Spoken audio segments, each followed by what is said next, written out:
Welcome to Happy Hill Farm. I'm so excited that you're here to join us for our second annual telethon and fundraiser. This is an awesome opportunity for you, our friends and donors, to see the kids, to see the faces of the students that you support through your prayers and through your gifts here at the school. And our goal tonight is to raise $150,000 to welcome 16 new boys in the fall of 2022. Now, we've had some wonderful donors step up over the last few days and contribute matching challenge gifts. We're already at over $52,000 towards our goal to motivate you, all of you watching, to give to the kids at Happy Hill Farm. Now, we've been around for almost 48 years. You're going to see tonight students that graduated in 1998 all the way up through current students today. A lot of live interviews, things with alumni and staff, and you're just going to get a really behind-the-scenes look at what goes on here at the school. It's kind of a big thank you. It's just several hours of learning more about what your gifts and your prayers actually do to change the lives of kids here at Happy Hill Farm.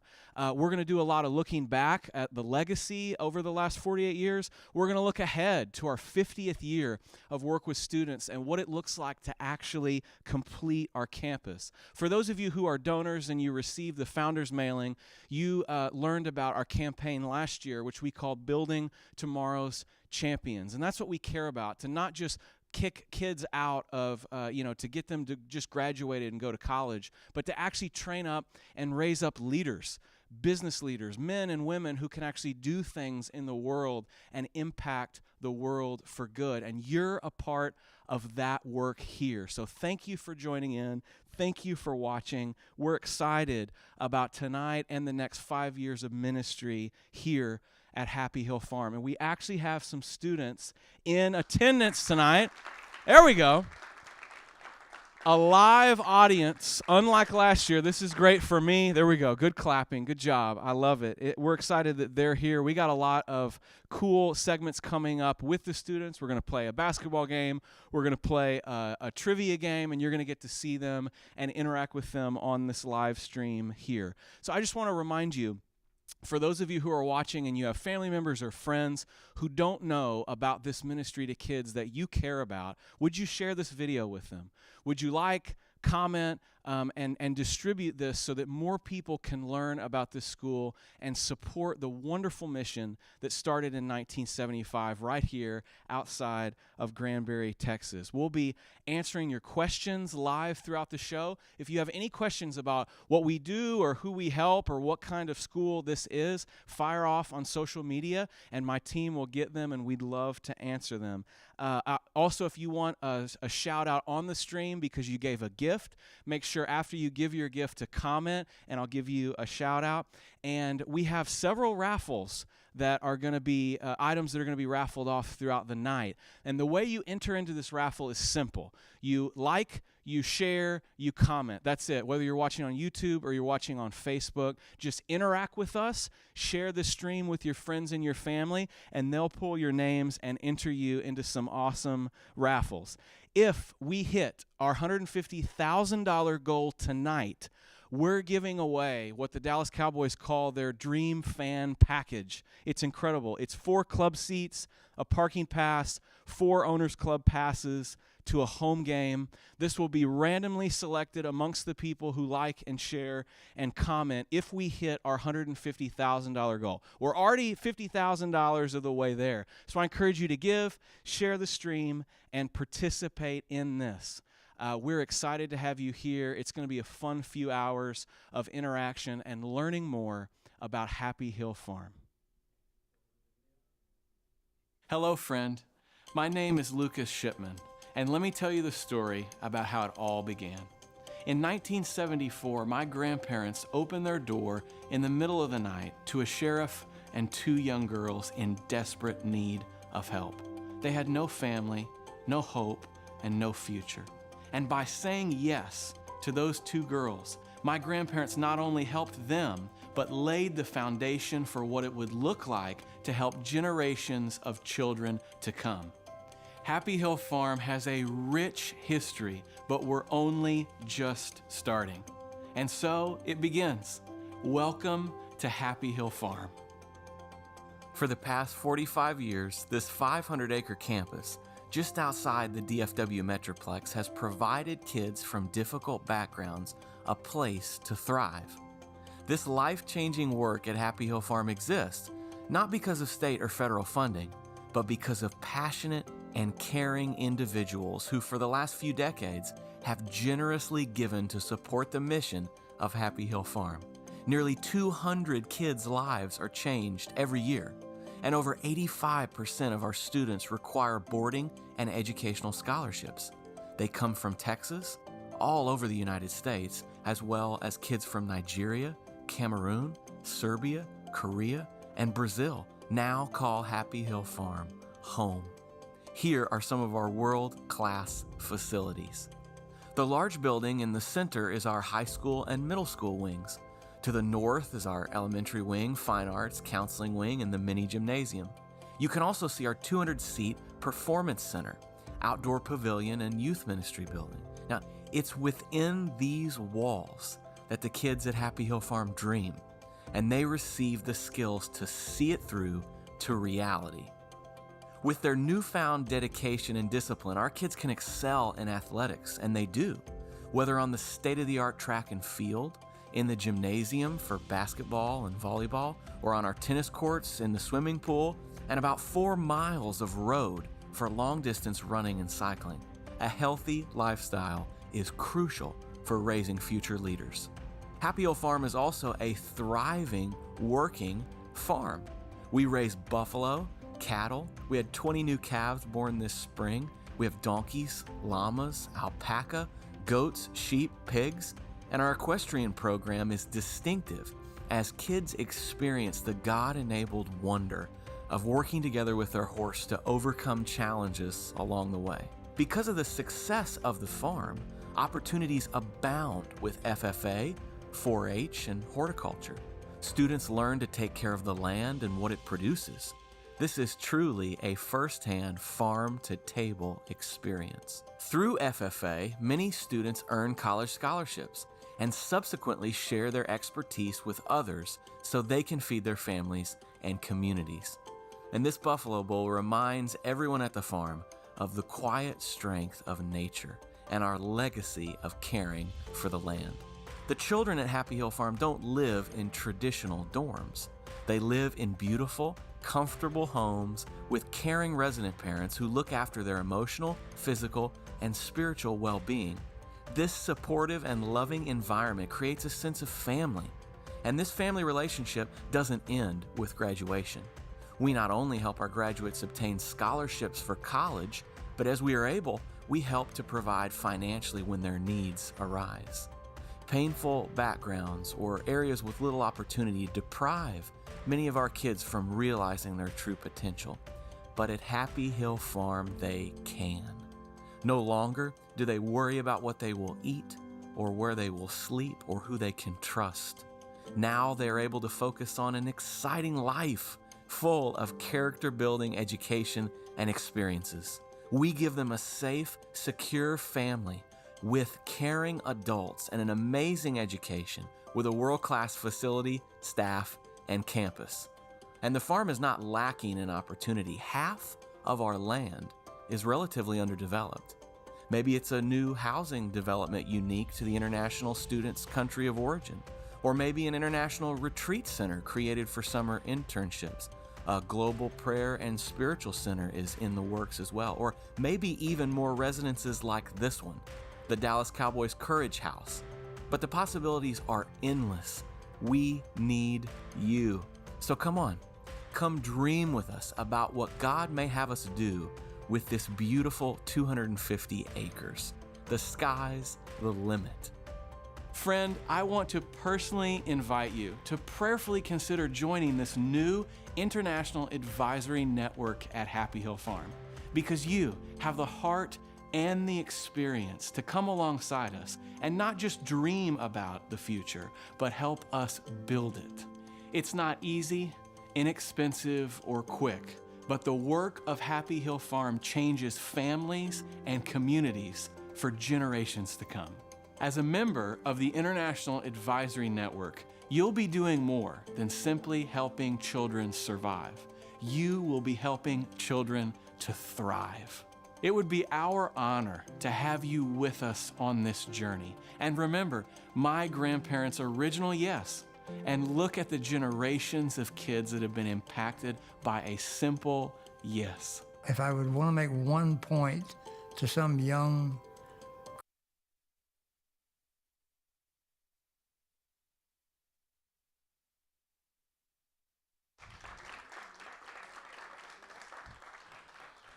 It's awesome to think about 48 years of ministry to students, and as I consider many of the alumni that we have, I mean, you're thinking about Purple Heart recipients to missionaries and teachers, and probably most importantly, faithful moms and dads. And so you see generational change amongst many of our families of the students who come here to the farm, and we can't take that lightly.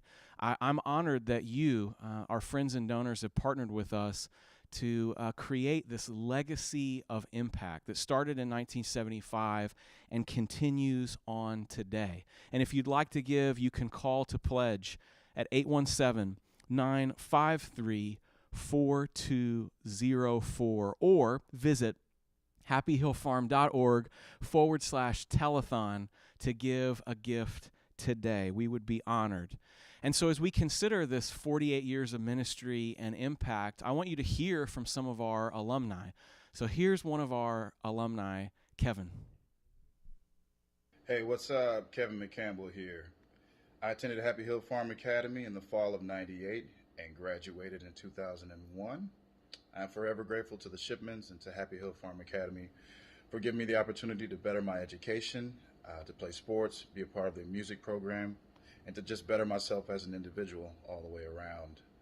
After I graduated, I have an opportunity to go to college and pursue a music career, which is what I'm doing actually full-time now. So again, I just want to thank everyone at Happy Hill Farm Academy, to the Shipmans. God bless you guys. Hope that you all continue to thrive. And again, God bless. Awesome. I want to give you an update as well on the impact that you had at last year's telethon. I want to show you two specific students who you supplied their complete scholarship at the school through your donations. We raised almost $60,000 at last year's telethon, and I think it's absolutely incredible. I also want to highlight the fact that we made several asks as far as redoing buildings. We had a greenhouse that desperately needed to be reskinned, that had just been sitting there for years, dilapidated, and we had a wonderful family step up, do the work themselves, pay for the panels themselves, and I want to introduce you to Mr. and Mrs. King. During last year's telethon, you raised enough scholarship money to provide for 2 kids this year at Happy Hill Farm. We're excited about that accomplishment and we celebrate it, but this year we're trying to do with your help even more. Remember, we are redoing and reopening 2 boys' residences at Happy Hill Farm, which means we can welcome 16 new boys to campus in the fall of 2022. Our girls' houses are currently full right now. One of the other things that we featured last year on the telethon was this building, the greenhouse. I was in there for a while to talk about the state that it was in. We hadn't used it in years. It was needing all new electronics. It needed to be reskinned and just redone all around. And a sweet family saw that portion of the telethon, called me about a week later, and offered to not only pay for all of the supplies that needed to go into redoing the greenhouse, but also to provide all the labor. And so their family have been down here many weekends over the last few months, and they just finished the outside of the greenhouse and are now working on the inside and the pieces that need to be replaced there. But this is functional. At 1 p.m. today, there's going to be a horticulture class taught by the individual who donated and supplied the labor to redo this, because they're an expert horticulturist. So they're going to be in there with the kids teaching a class, and so it's being used. We are so grateful for them for this contribution, and I'm excited for you to hear from them about why they support Happy Hill Farm.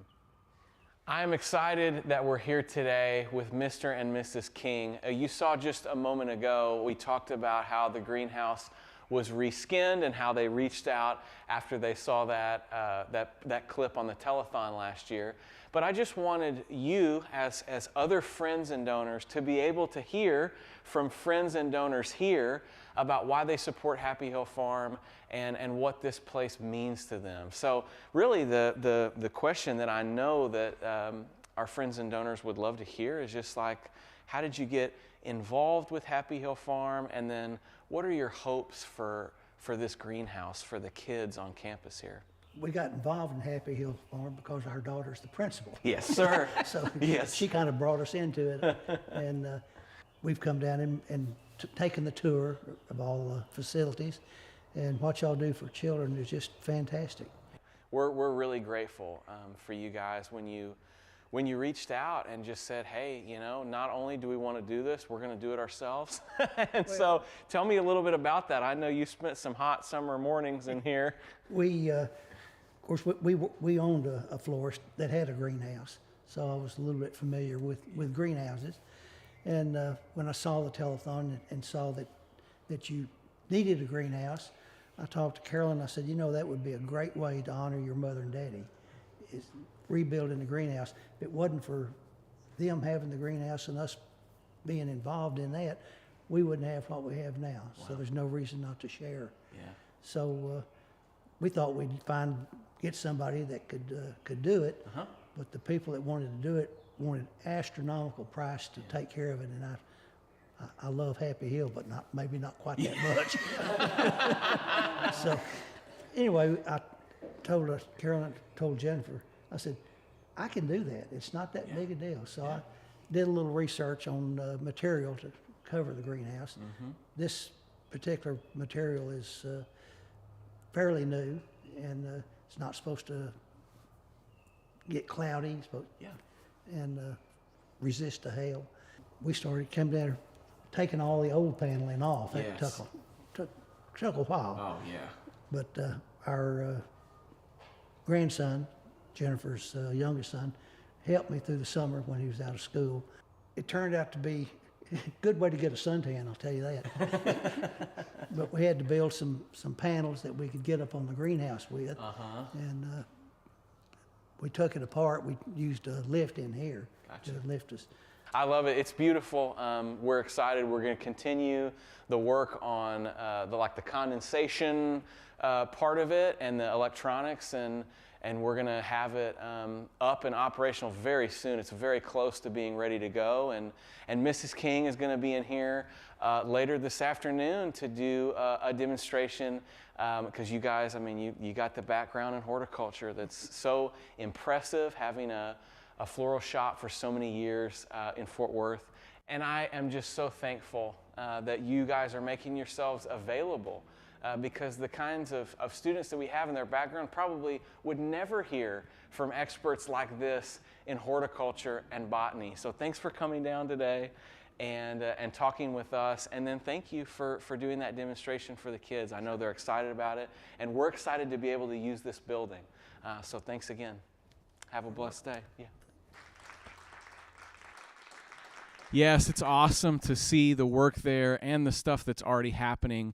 There's a little bit of work left to be done with the drains and the condensation, but we're already using that. So we thank the Kings for providing that labor and the supplies. They paid for all of it to get it done for the kids here. I know our ag director is really excited about that. And I mentioned earlier that your gifts last year went directly to support two students here at Happy Hill Farm. Their names are Gloria and Paul. Let's get a round of applause in here for them.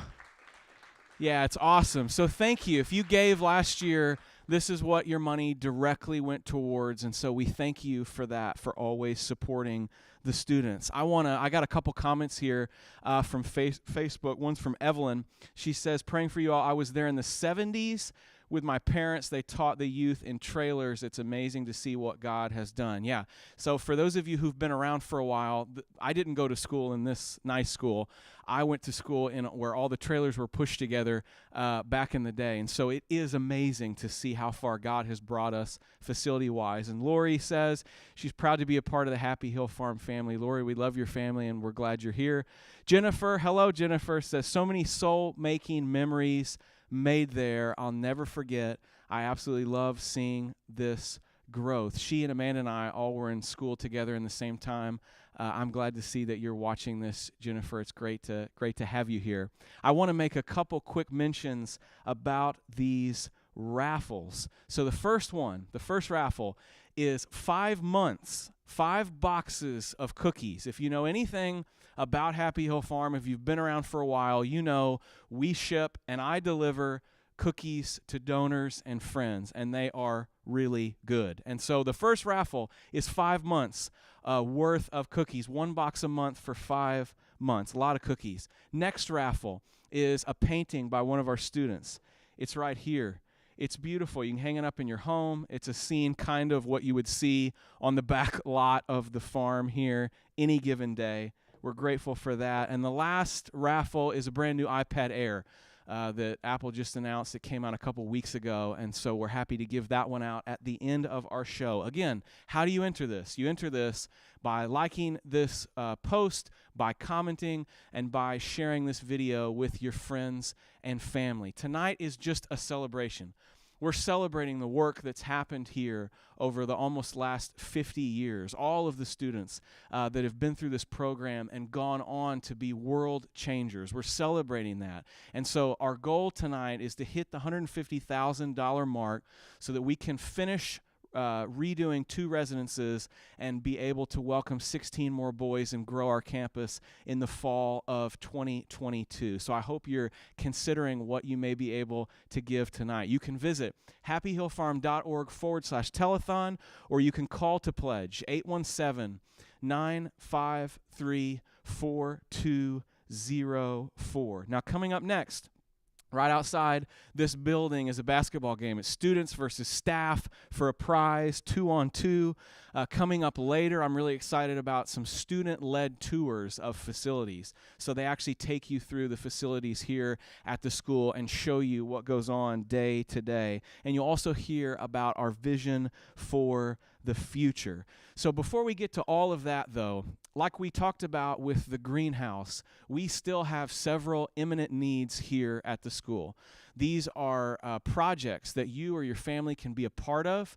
You can come down here and provide these things for the students, for the staff at Happy Hill Farm. So these are a couple great opportunities to support the kids.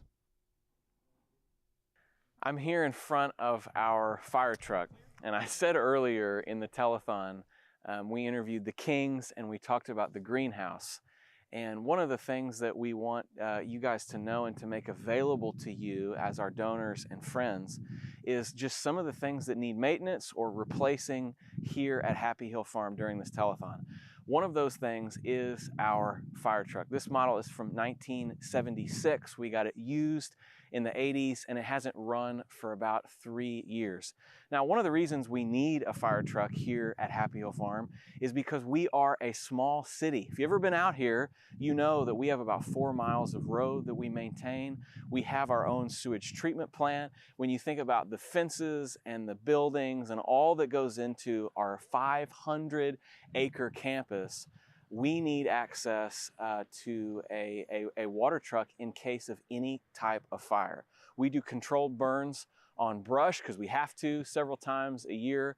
And, you know, we are 4 miles outside of town. And if there's any kind of delay in response time, that could mean really a serious tragedy for a building here if it caught fire. About 15 years ago, we lost a whole residence because there was a fire in the attic. It was a bathroom fan that caught fire that was left on. Thankfully, there were no kids in the building. no staff. But our students lost everything they had, those 8 boys that were in Residence 1, and we lost the ability to house 8 kids here on campus. And so you may work for a municipality that has a used fire truck that you can donate, a university. I can think of many contexts in which you may have access to something that's newer than 1976, and I just want to say we would love to have it. We need it. In case of any type of emergency here at Happy Hill Farm. It'd be a blessing to all of us to know that we have more of an immediate response vehicle if in case there's any kind of delay from our local county folks. So thank you for considering. Send this to someone you know who may have access to a good quality used fire truck that they can donate to Happy Hill Farm for a tax write-off, and it would bless the kids. Hi, I'm Jordan, and I want to show you how to make our Happy Hill Farm no-chill lemon cookies. Here are all the ingredients you're going to need. 1 cup of unsalted butter, 1.5 cups of granulated sugar, 3 tablespoons of lemon zest, 1 large egg and 1 large egg yolk, 1 teaspoon of lemon extract, 1/4 teaspoon of vanilla extract, 3 cups of all-purpose flour, 2 teaspoons of cornstarch, 1.5 teaspoons of cream of tartar, 3/4 teaspoon of baking soda, 1/2 teaspoon of salt, powdered sugar for rolling cookies. Step 1. In a large bowl, combine butter, sugar, and lemon zest until creamy and well combined. Stir in egg and egg yolk, lemon extract, and vanilla extract until completely combined. In a separate bowl, whisk together flour, cornstarch, cream of tartar, baking soda, and salt. Gradually, with mixer on low, add flour mixture to butter mixture until completely combined. Scoop cookie dough by 1.5 to 3 tablespoon size scoops. Roll ball through powdered sugar and place on cookie sheet. Bake at 350 degrees Fahrenheit for 9 to 11 minutes and allow to cool completely on cookie sheet. And there you have it. Enjoy! That's good. So we are live out here on the windiest day. It is in the windiest history day of North Texas. I'm excited to be here with Coach Mike. He's our athletic director and our youth pastor here on campus, and he's going to commentate on this game. It's students versus staff, 2-on-2, 1st to 10 wins, and I'm ready to go. You ready to go? I think we're about All ready. right, Let's let's do introduce the tip-off. contestants and we'll get this going. All right. On the residential parent side, we've got Mr. Nathan here and Mr. David in the back. And on the players side, we've got Victor and George. And you can see lining each side, if you'll pan this way, we can see the crowd that's lined up. These guys are cheering on our students, and then we can look the other way, and we'll see this group cheering on our resident parents.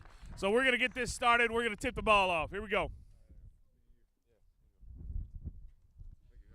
All right, boys. I hope you're ready.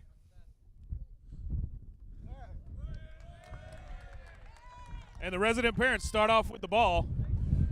Mr. David taking him down low. George with a big block. Oh, nearly loses the ball. Now George on his own is quite the shooter. Let's see what he can do out here in this wind today. Oh, Vic with a bad miss, but that's all right. We're going to keep moving. Mr. Nathan brought it out from deep. Oh, hard miss. George has a rebound, kicks it out to Victor. George sizes him up. Takes it for the long shot. Boom! And it is officially 1-0 students. Make it, take it. Gonna move the ball around just a little bit. Another one from deep. Oh, that one comes off a little bit hard there. They kick it out. And the RPs here, they love to use the ball down low. They're not gonna shoot from the outside. They're gonna get big body and get down there and try and make stuff happen. And that's gonna be out on the RPs. It's gonna be student ball. Let's actually pull one of our guys here and have a little conversation with him while we're going. Paul, come here, bud. Mr. Nathan's got the ball. Kicks it down to Mr. David.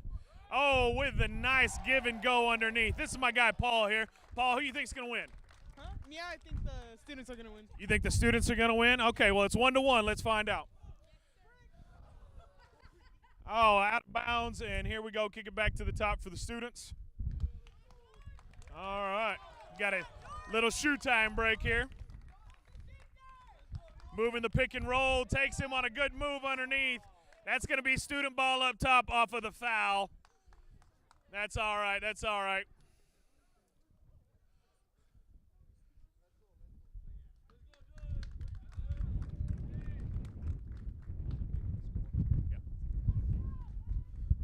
Currently, we've got 1-1. Vic takes him down low. Oh, Mr. David with a block. That's a big block from a big man. David actually played college basketball, so he's got quite a bit of touch around the room and takes the score to 2-1 in favor of the RPs.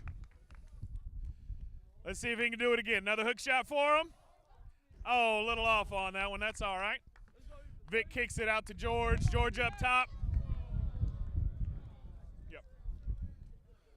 Out of bounds. We're going to kick it back up top. Come with me, Chris. Come talk with me, Chris. So this is Chris. Yeah, just look at the camera here. Chris, he's actually another one of our basketball players. Chris, who do you feel like is going to win today? I think the students are going to win. And that's another point for the RPs, making it 3-1. And who'd you say that was? I think the students are going to win. Think the students are going to win. Well, they're losing right now. What do they got to change to be able to make this happen? I think George is an outside shooter. If he shoots from the outside, he has a big chance of scoring. He's a good outside shooter, but what about the wind? Well, look at the camera. Well, I think about the wind, it's going to be a little bit harder for him. But then if he passes to Vic, he can find him. Vic is also a shooter. He can also use the glass because of the wind. Okay, so you feel like shooting is going to be the key to winning this game. All right, let's see what happens. Thanks, bud. Let's get back to the action here. Score is still 3-1 in favor of the resident parents. Oh, big miss. Good rebound with the kick underneath and the finish. With the foul on the finish, 4-1 in favor of the RPs. And also, Mr. Nathan was a college athlete as well, but he played soccer in college. But needless to say, that keeps him rather in shape for being able to run with these guys. Both George and Vic were on our varsity team this year. George being one of the higher three-point percentage shooters, the chance to see. And Vic also being a great outside shooter. Oh, big miss there. Let's see if the students can turn it on right here, make a little change up. Let's go, Vic. Let's go, Vic. Dante.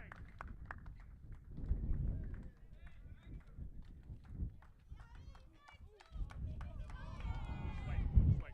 Out of bounds. Let's bring it back up top. No, Dante, stay right here. And the RPs have it up top.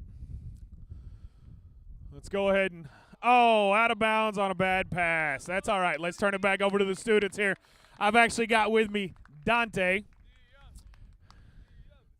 Here, and Dante is actually a point guard on our basketball team.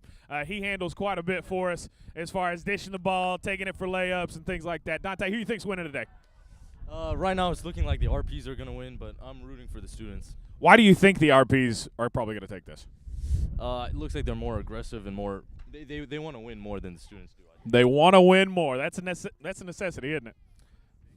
Yeah. All right, score is still 3-1 in favor of the RPs. Big body move. Oh, he misses it down low. Oh, Vic. Do we need a sub? All right, well, luckily we've got a sub. We're going to sub in Igor for Victor.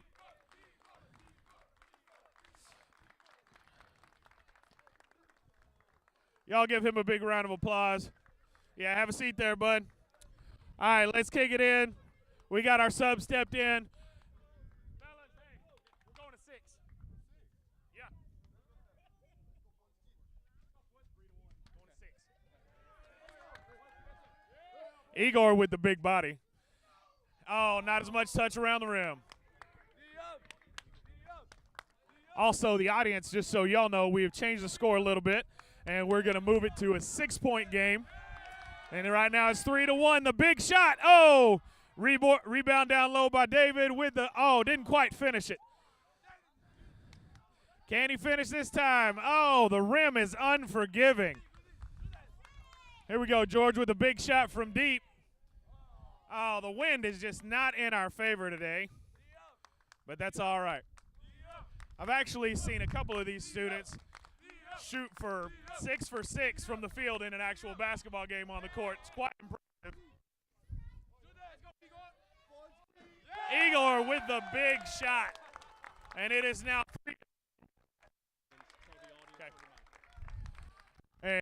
We're actually going to change it. We're going to go next score wins. Next score wins in this one. So right there, is it game over? No, not quite, not quite. The RPs bring it out. Let's go! And let's see if they can finish it right here. Oh, steal by the students. Let's see if he can finish the game. Let's go for the win, for the win. Boom! Game over. Game over. Y'all shake hands, guys. Way to go. If I can have my winners right here. Come on, Igor. Come on, Igor. All right, winning team. We do have. We got not only a Target gift card for them, but we've also got a Dundee Award for the commentator. So Copyright NBC Universal. Thank you. Thank you very much for your time. Yeah, it's awesome. Now I'm excited to kick it over to some student-led tours. Enjoy.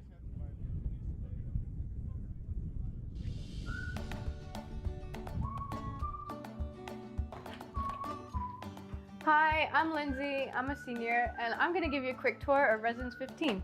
Follow me. So this is the kitchen. All the girls in our house usually get up early for morning practices, so we'll all be in here getting breakfast. Usually the resident parents will put out breakfast, maybe cereal or make oatmeal, or sometimes eggs and toast.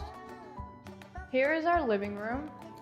We usually do our family activities in here, such as daily devotionals and family meals on Saturdays, as well as any board games that we want to play or doing homework. So yeah, and now to our rooms. So actually, if you look here on the doors, you'll see some pictures from the movie Encanto. We actually watched this all together in the living room, and the girls decided it would be fun to label everybody as one of the characters. They actually named me Luisa because I'm strong and stoic. And this is our room. I'm roommates with Ida. She's from Poland. And it's been super great year with her. She's super friendly. So just thank you for providing this opportunity for us. Well, it was great to show y'all around, but I gotta get back to class. See y'all.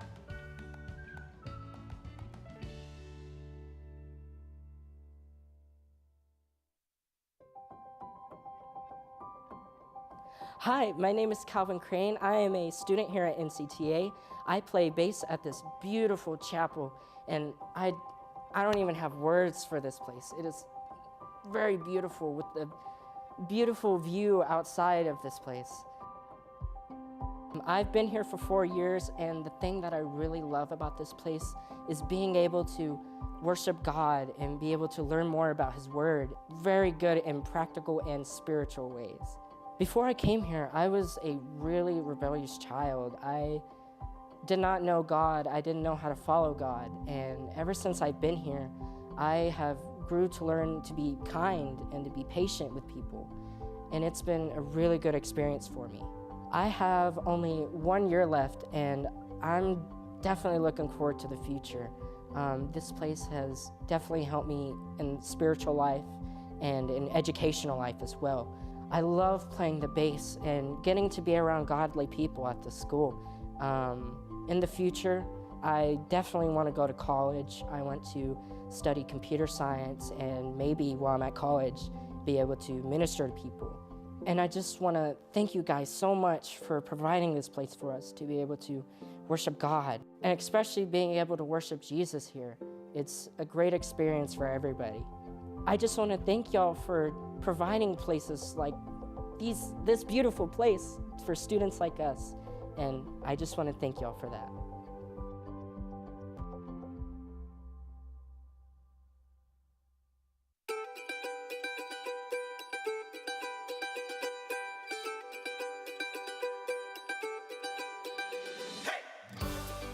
Hi, my name is Benedict. I'm from Cameroon, and I've been at NCTA for about 3 years. And right now I am at the Horsemanship Center riding a horse. I love the horses, especially this one. I think she's my second favorite right now. And yeah, it's kind of like my happy place here. Even when like at school, I am stressed about homework and stuff, I just come here and ride and spend time with the horses, and it's fun. Whenever I first came to the school, I was terrified of horses. I could not even like go near them, touch them. I thought they were gonna like kick me or something, bite me.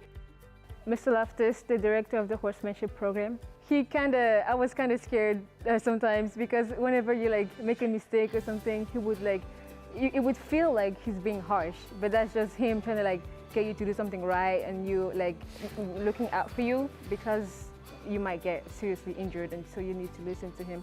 But by me coming here like every day and stuff, writing, I've gotten to know him better and now we're best friends, kind of. And now he's chill because I listened to him, I did what he told me to do. Here I have experienced making new friendships. I love being in the house with other girls. I feel like that's really cool. Right now, my favorite subject would have to be math, which is pre-algebra right now. And I love my math teacher, Miss McCleary. She's really fun.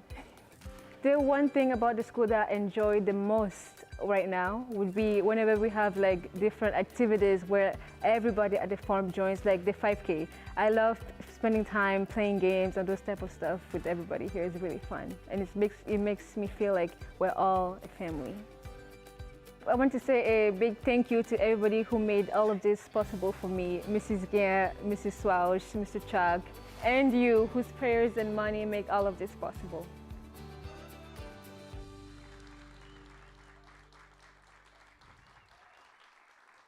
I want to acknowledge here, you've heard in some of these videos of the student-led tours them say North Central Texas Academy. If you're confused, what is that? That's the name of the school on the campus of Happy Hill Farm. So it's always been called the Academy, but many, many years ago it was a Happy Hill Farm Academy, and we changed it about a decade ago to North Central Texas Academy. So that's just the school on the same campus at the bottom of the campus of Happy Hill Farm. We are going to give away our first raffle, which is 5 months, 5 boxes of our cookies. It's awesome. Yeah! Good clap. David Luther, you are the winner. I'm excited for you to get those, David. Thank you for your gifts and all that you do for the kids here at the school. I want to talk for a minute about the Founders Mailing that many of you received last month and what that looks like. We are excited about entering into the 50th year of ministry and education to students here at Happy Hill Farm. We've been talking several years in our Founders Mailing about how we build tomorrow's champions. We do more than just educate students and send them out the door. We care about the mind, the body, and the soul of every single kid that God sends us, and you're a part of that mission. You're a part of making that good change in the lives of students. And you can see here from this campaign that we have a couple goals. We really want to finish the campus. When my grandfather started the school in 1975, this was 250 acres of mesquite trees. There was nothing here but one road cut to the top of the hill, and they decided to name it Happy Hill Farm, and the rest is history. They bought a trailer. My dad and uncle and grandparents moved into that double wide, and they turned the 3 model homes that were here, one into a school, one into the church, and the other one they brought in 8 boys, and that was the start in 1975. And you can see just from these videos how much God has done here through your gifts and your prayers. We're now at 500 acres and an amazing facility where we help almost 200 kids every day, half board here and half come from the community to go to school. It's an exciting time to be involved with Happy Hill Farm. I hope you can celebrate the progress with us. I also want to acknowledge, though, that some of you may not feel like you're able to give at this time. You may be on a fixed income, and you may be wondering at this point in the telethon, well, what can I do? Well, I'm going to ask you to pray for all of us, to pray that God would continue to send wonderful staff members like we have to be here and to serve the students. Pray that God continues to send us students, and pray that God continues to send us caring donors who want to see this ministry not just peak at the 50-year mark, but continue on for 100 years. That to make that happen, to go from 50 to 100, it requires a lot of time, a lot of money, and a lot of investments from families. families. And so I would ask that you would continue to pray for that the Lord would continue to send those people. Because to be honest, I've seen it for years. I grew up here. Every December, it's incredible to see, because that's our biggest time of fundraising throughout the year. It's amazing to see the number of people that God puts it on their heart to send a gift into Happy Hill Farm, and we just operate off of those gifts. We receive no state or federal tax money.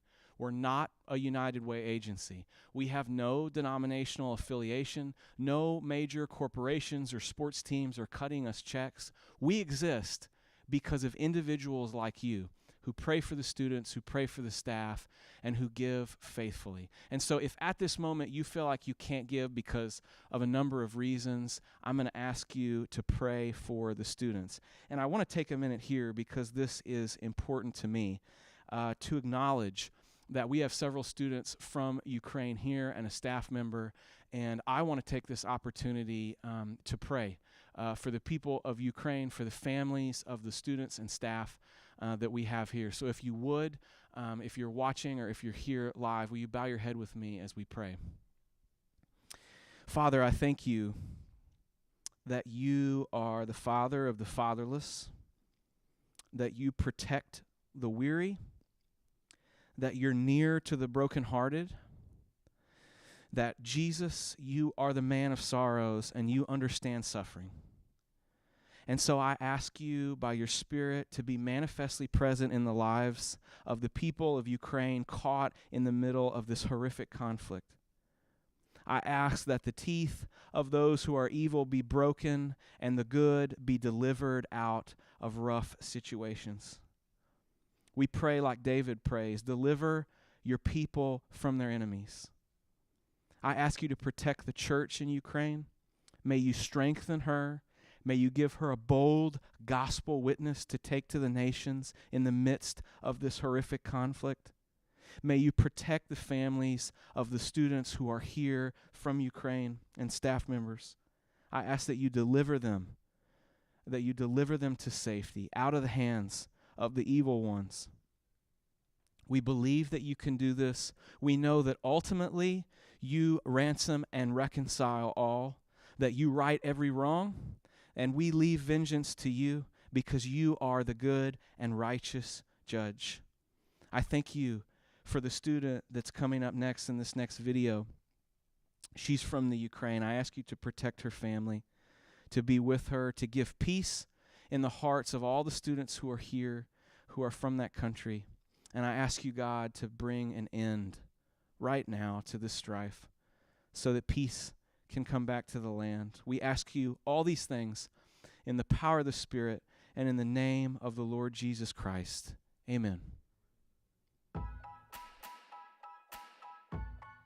Hi, my name is Luda. Welcome to North Central Texas Academy.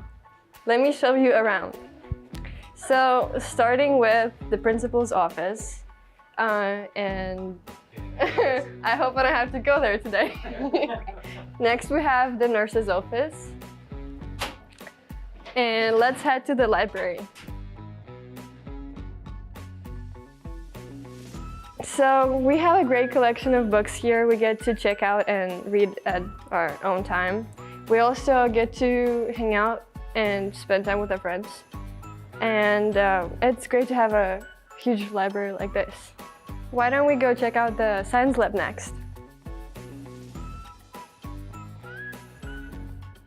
So this is our science lab, and currently I'm taking physics, and we are building a catapult right now. Let me show it to you. So this is my catapult. We're learning about stored energy right now. Let's see if it works.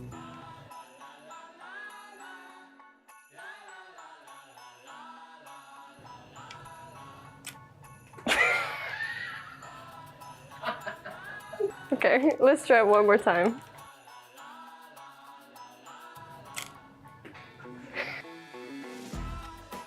So that was our lab. Let's go check out photography.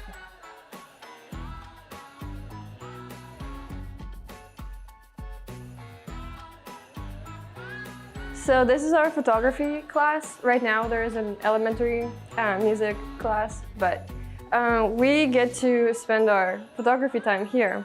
So Miss Dawson teaches us stuff like how to use a camera, how to, things about exposure and stuff. You might have seen some of my pictures on our Facebook page, and I really love this class, and this is something I might do after I graduate, and I am really thankful that we have a class like this. So let's go check out our art department. So pretty. So this is our art department. We do a lot of paintings, drawings, pottery, ceramics. We also do yearbook, and students have a lot of fun doing these things.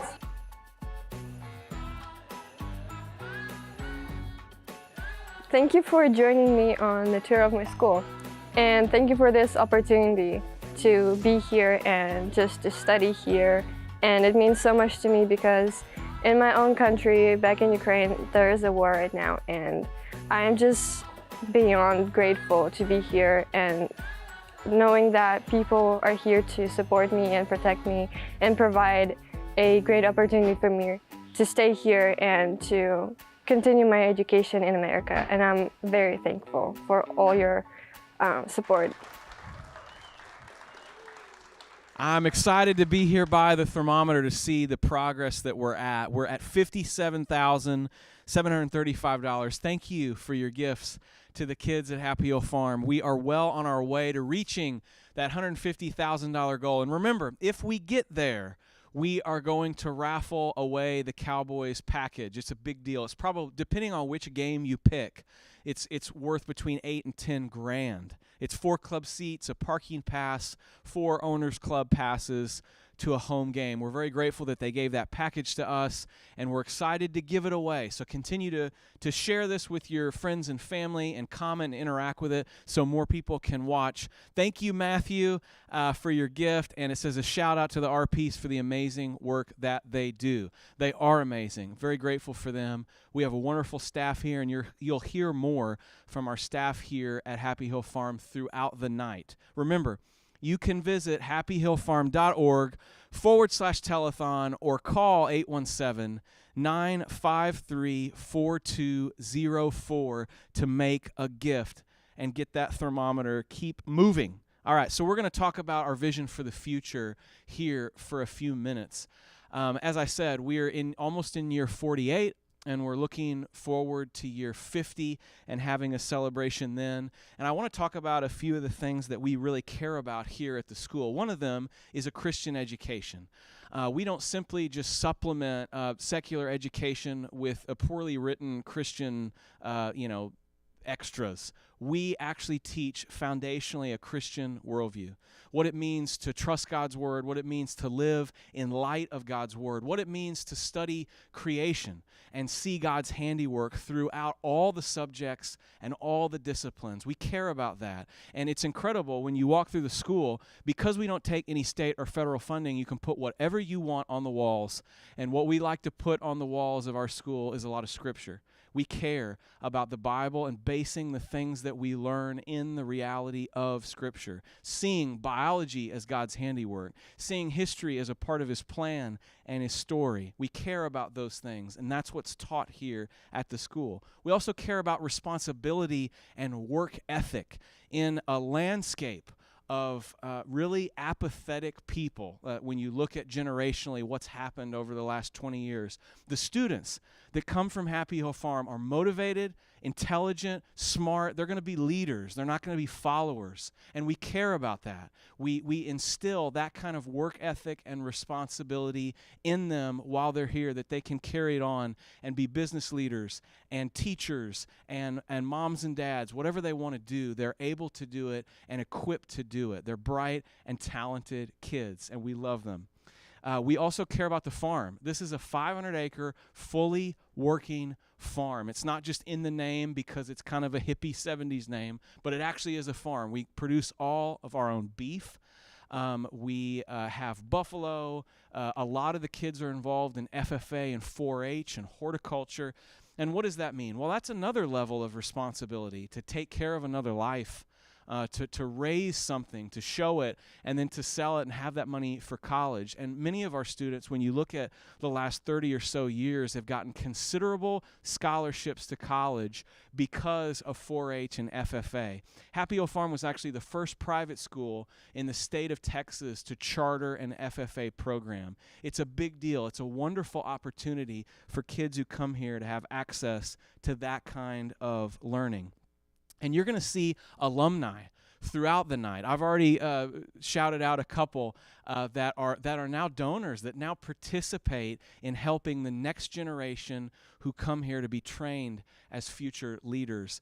You're going to see just amazing stories of life transformation, of one student who rolled up here at the age of 5 with his mom and spoke no English, learned English, and was able to go on to college and have a successful career. You're going to hear stories like that throughout the night. And it's because we care about leadership. We care about Christian leadership. We want our students to go out into the world and make a positive change. Like I've said many times throughout the night, we do have this 50-year goal. And one of the main goals that we have is to build a cafetorium at the school. So it's a cross between a cafeteria and an auditorium. It would save the farm a tremendous amount of money. We bus 4 different lunches up a mile up the hill every single day. We lose an estimated 30 minutes of time to the school day just moving people around. So to have that down here at this part of the school connected to the school would be a major thing. That's a big part of completing the campus in the 50th year. So if you're watching and you have a special interest in helping us complete the campus in the next 3 years, will you reach out to me? My email is available on the website. Most of you know me personally.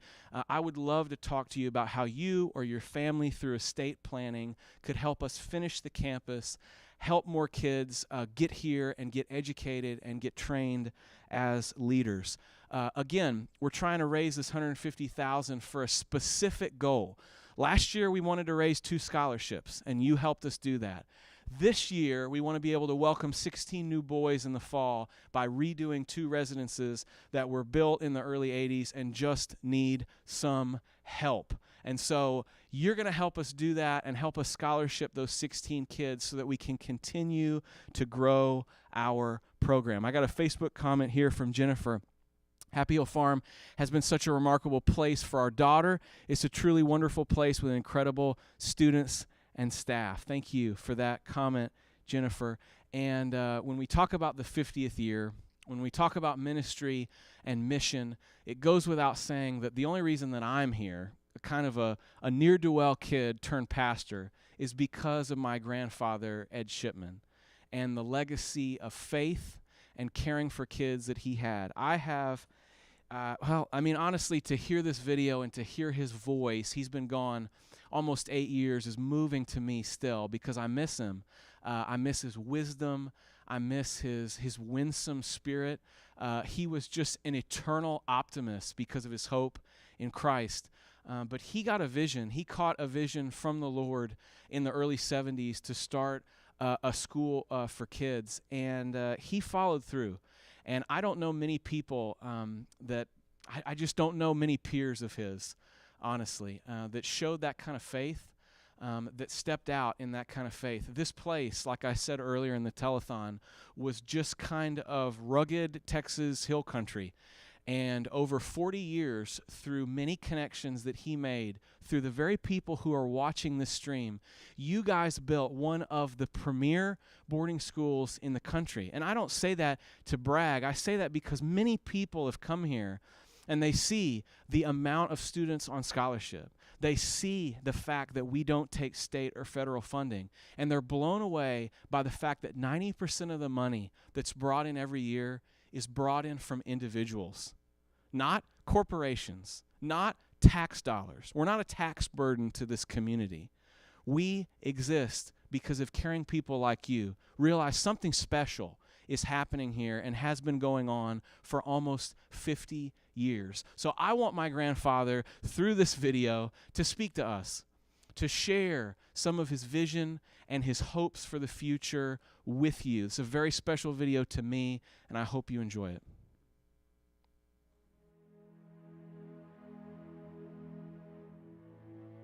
I've had a wonderful life in the sense that God has let me be a part of the lives of so many people.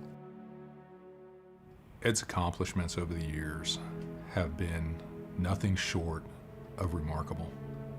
I think that's the one thing I will always take away from Ed is his just dogged determination in good times and bad times. He has a vision, and that vision is being lived out every day at the farm. For as long as I can remember, I've grown up fundraising and traveling with my grandfather. I started when I was 5, riding in his Suburban, going to generous donors around the Metroplex and meeting them and learning what he does. He's shown me through all of that, he does it for the love of children, to help them and transform them and create and grow Christian individuals that will be productive citizens in our country. One of my favorite things about my grandfather is to watch him interact with the alumni that come back to campus. They genuinely see him as their grandfather. His presence is just such a settling presence to all of us. And that's going to be hard to not have that every day. But when I was a kid and I didn't understand him or what he was doing or the reason that any of this mattered, I could have easily thought of a world without him, and now that's exceedingly difficult because I understand the legacy that he's left and the fact that we have some kids enrolled in our school who are kids of kids who have graduated, which is an amazing thing. I mean, what kind of gift is that to not just be able to impact a few kids, but generations of the same family positively? It's just a wonderful thing we have. He's given us to carry on. His determination, his hard work, his perseverance, even when times were tough. His goal every day was to help children, and he never lost sight of that. I think what my brother and I took away the most from spending so much time with my dad is his genuine Christian concern for people and the love he showed to people regardless of their background or their position in life.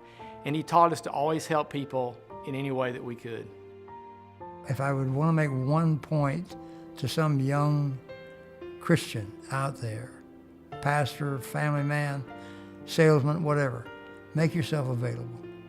I mean, the opportunities will be there. Spirit of God will open them up to you. But most folks just sort of, that's as far as they go. I mean, they hear it, they go home, they live 6 more days exactly the way they did before. But just make yourself available. And then look around. It's just a miracle. One miracle after the other. Not without hard work. I figured out a long time ago, you pray hard and you work hard, and they go together. But blessing upon blessing upon blessing.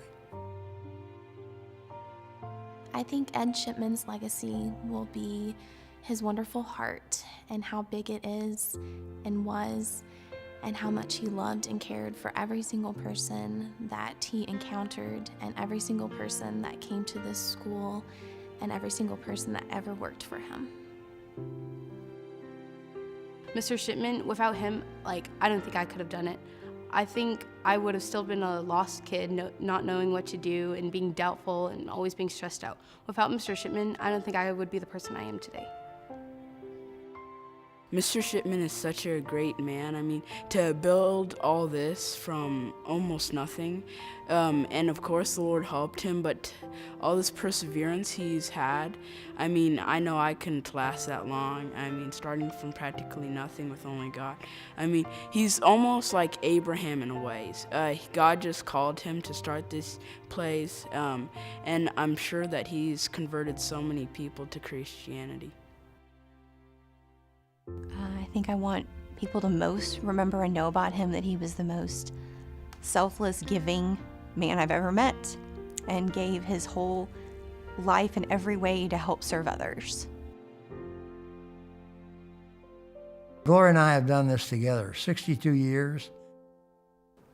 Thank you, thank you, thank you. She's special. She is special, isn't she, Lucas? Yep, she's special.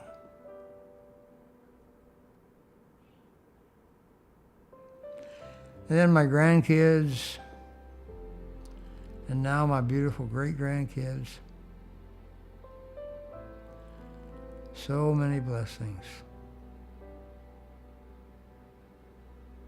Won't it be fun to get to heaven someday and see all the people whose paths you've crossed and that have interacted with you, and you've blessed them and they've blessed you.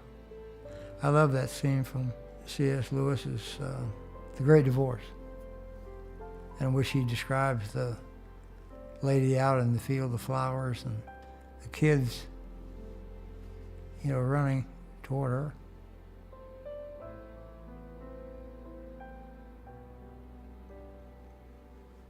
Lucas, I've said so much, you don't have anything to say.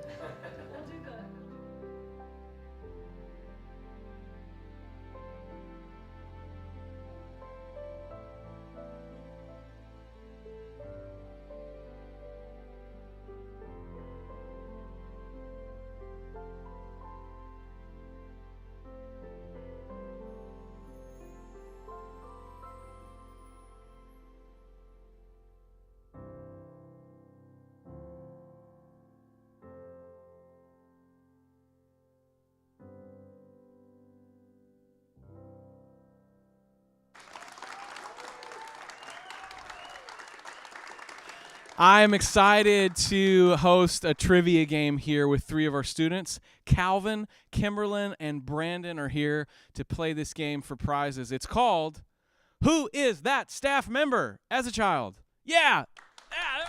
There we go. Gotta hit our applause cues. So, it's very simple. I'm going to show a picture. As soon as you want, you can raise your hand. First person to raise your hand, I'm going to bring you the mic.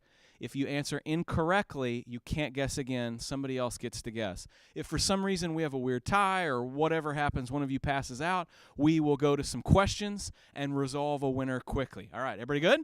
All right, so here's the first staff member. Yes, Kimberly. Miss Schwausch? Incorrect. Any guesses? So it's a female staff member. Just start to guess. Okay, Calvin. Miss Gant. Nope. Brandon, do you have a guess? All right. I'm going to say Miss Smith. Yes, Brandon got it. Yep. Mrs. Jennifer Smith. All right, next staff member. So the staff member is this little girl right there. Staff member. She is a teacher. She's also married to a staff member. Oh, Brandon has his hand up first. Is that Miss Hendon? Yes! Go to the next one. We had one more of Emily. That you can really tell there. So Emily's married to Coach Mike, and she went to the school, and so that's her NCTA picture from many years ago. All right, Brandon is way ahead of y'all. Okay, so no pressure, but you got to step up here. All right, next staff member. This is a very important staff member. One of the most best-looking staff members. Just crucial to the entire operation here. Kimberly. Is it you? Yeah! All right, we're at 2-1. Will you show the next one? Look at the hair. Isn't that unbelievable? Yeah, time really has undone things. Look forward to it, kids. But no, this is from 2006 or 7, I think, that picture. Anyway, all right. We got one more staff member, right? All right, we got one more staff member. Here we go. Any guesses? Calvin? Miss Servaco. Incorrect. Yes, Kimberlyn. Miss Hayworth? All right, Brandon, this is going to seal it if you get it. Is it Miss Gant? Nope. Miss Gant ain't that old, bro. Any guesses? Does anyone in the audience know? All right, Timothy, what? Yes, but it doesn't count. But you can clap for Timothy. Yeah. All right. So it's 2-1, right? Am I right about it being 2-1? Yes, it's 2-1. So Brandon, I have declared you the winner. Yes. And so you win some gift cards. And there you go. And because I care about participation, even though we really don't give participation awards here, we should sometimes. So there you go. Everybody gets an award. Give them a hand, guys. Awesome. Awesome. Thank you guys so much. You can head out, Calvin. Thanks, guys. I appreciate it. So we're going to check our progress bar real quick and see where we are at. We're at 57,785. The actual progress bar has shrunk. It's a smaller size right now, but that's where we're at. So continue to give and support the kids. happyhillfarm.org/telethon, or you can call 817-953-4204 to pledge. I'm excited. Up next, we have some student interviews. Later on, we're going to look at the farm today. And don't forget about our raffles. We've already given away 5 months, 5 boxes worth of cookies. Next up is a painting. And lastly is the new iPad Air. So all you got to do to enter that is to interact with the social media posts. I want to welcome anyone who's tuning in right now to this stream. And I hope you enjoy the rest of the show. Next up, we have an interview with one of our seniors named Lindsay. Enjoy. Hi, I'm here with Lindsay, and we actually talked with Lindsay last telethon. And she's a senior now, and I'm really excited just to give her another opportunity to talk to you guys and to visit with her. We were talking before we hit record on just how long Lindsay's been on campus, and she's got a really unique perspective that can kind of help, I think, you as friends and donors understand what happens here at Happy Hill Farm and the kind of changes that are made in the lives of students. And I mean, I've just known Lindsay a long time. My wife and I remember when she first came here in, I guess it was elementary school, right? The end of elementary school, which is just wild to think about how fast time goes. But we talked a little bit about, just a few minutes ago, just kind of helping people understand the process of what kind of kid that you were when you got here, and kind of how you feel like you've grown and who you are now in prep for college. I mean, you're looking forward to going to college and to starting your career and all that goes with that. And so just kind of help walk people through what you were like those first few years and what you're like now. So when I first came in 4th grade, I was super dependent on my friends. I wanted to do everything with them. Like, we couldn't be separated. All the tasks, all homework, we all were sitting together and all doing it. Mm-hmm. And I guess that's good in a sense, but as you get older, you need to be more independent. And that's what happened. Like, now I feel more independent, and I'm ready to move from high school into college. Awesome. And also, being here taught me to interact with people from different cultures. Mm-hmm. And I think that's a very good characteristic to take into the future. Awesome. Yeah. So, Lindsay, you know, we have to kind of acknowledge the reality of coming out of COVID, or whatever that may look like over the next few years. But, you know, there was a period of time where the school was all online, you know, especially early on when we didn't have information as to what was happening. And I know that was impactful to students, and then the reality of coming out of it. And so I think it'd be really helpful, because that's a good compare and contrast point, right? Being mm-hmm. online and then being in person, that will help folks understand just kind of what we maybe missed out on and what we're back into being in person. Can you talk about that? Yeah, so online, we were always like separated from people. You know, we were quarantined and we couldn't see our teachers. Of course, you know, we had our live meetings with them, mm-hmm. but it wasn't the same as being in the school building. Yeah. And it was super easy to get distracted by, you know, whatever going on in the house, mm-hmm. your parents, siblings, electronics, mm-hmm. everything. So I think I really took being in school for granted, because now for my senior year, I'm so grateful that we're back, you know, because I can see my teachers, and it's just so different in person. They're there to encourage you, and it's easier to understand concepts in class, as well as being with your friends. There's a lot of friends I wasn't able to see because they don't live on campus. Yeah. And that's something I took for granted. Awesome. So. Yeah. That's one of the things that we often talk about is the family-like environment that we have tried to create here on our campus. That the students don't live in dorms, you know, that they're residential homes, and that all the complicated factors of being a part of a family, you still experience those, right? Yes. Having the sisters, having the resident parents, there's still all the relational things that you have to work through. It's hard work, but it's good work.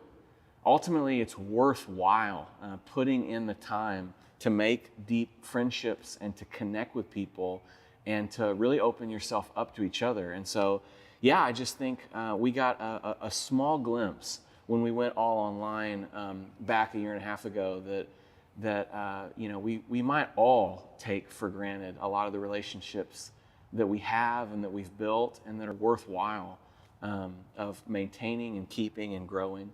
And so I appreciate you kind of speaking to that, because that's you know, we haven't talked about that a lot, you know, because you know you don't want to dwell on something that you're already past, but there is a reality to that you know, for a moment there, you know, we saw, wow, all the students, all the staff realized, wow, we really do need each other, and we're ready to try and go back to normal. And so I'm glad that that's where we're at now. Yes. You talked about when you first came being like super dependent on friends, and just that feeling of like, man, we have to kind of be all in this together. And what you expressed was now you have a much deeper sense of I can take care of things myself and I can be independent.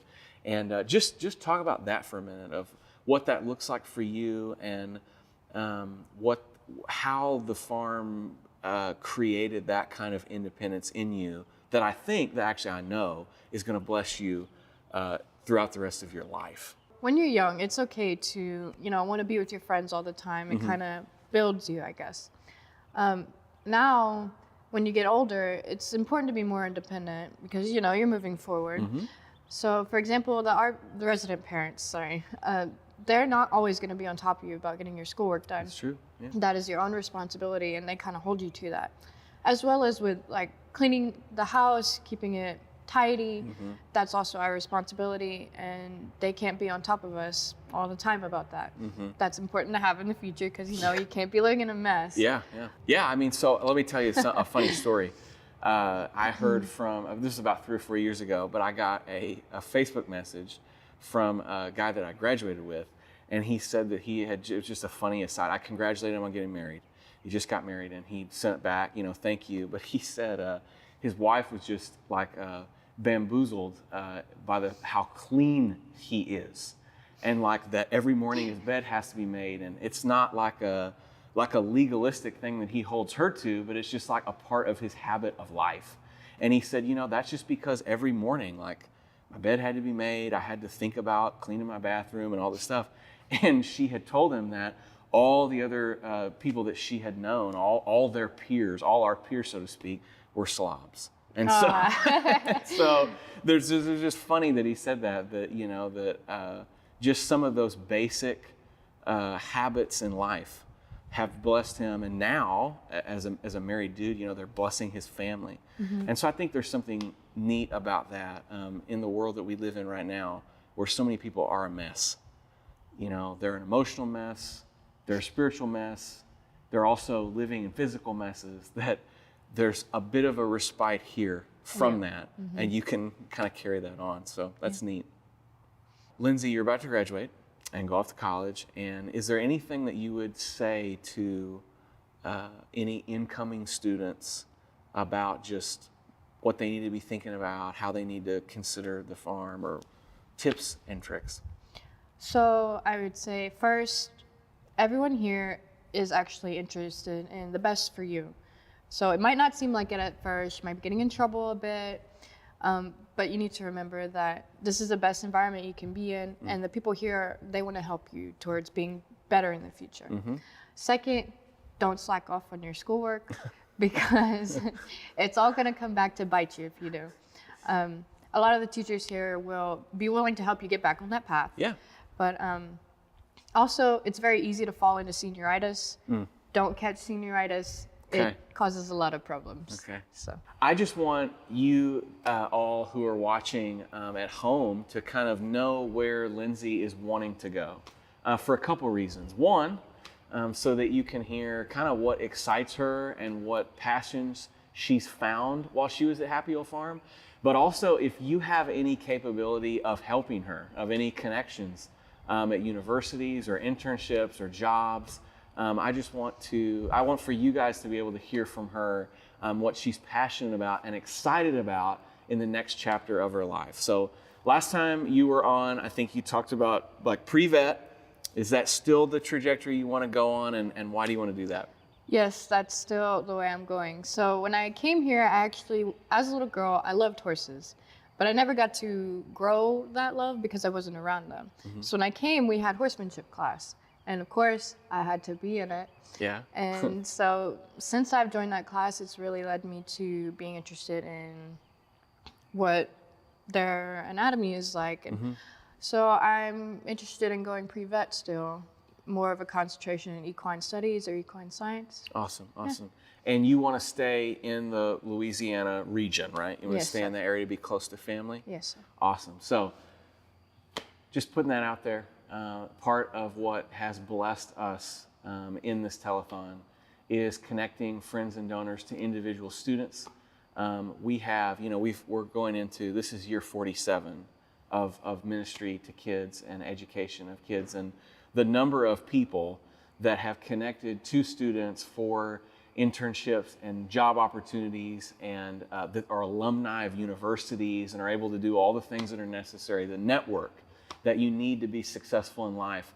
I just wanted to, in this moment, put that out there for you. Thank you. Because we care about Lindsay, and she's been around for so long that I want to see her find great success. And I know that so many of you have connections. So if there's any way that you can help Lindsay in these next few years of college and pre-vet and all that goes into that, reach out to me. Send me an email.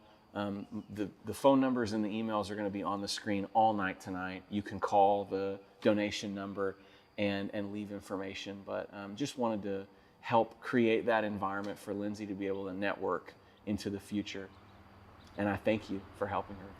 So the bus just pulled up and you got to get to lunch. But to conclude this interview, which you've done great, by the way, thank you for doing this. I just want to give you the opportunity to talk to directly the folks who have made it possible for you to be here and give you an opportunity to thank them. Okay. So yeah, thank you so much. These opportunities that I've been blessed with and the other students have been blessed with, people don't get these kind of opportunities. And it's really helped build who I am and help me decide what my future wants to look like. So thank you very much.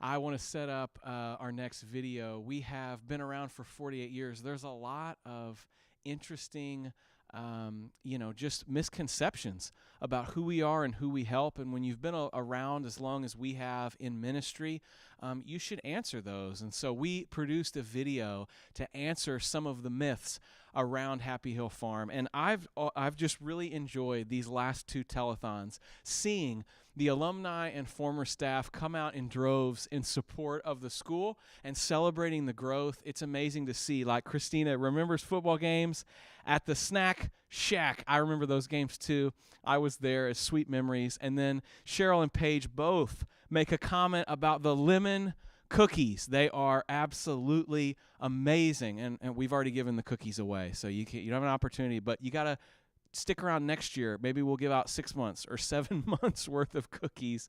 But it's just great to see the memories, the camaraderie, all of the alumni and staff that come out and celebrate the current students, the people who've kind of entered their shoes here and are experiencing the kind of life change and transformational growth that they did. And so this video really responds to that and sets that up, who we are at Happy Hill Farm and what we do.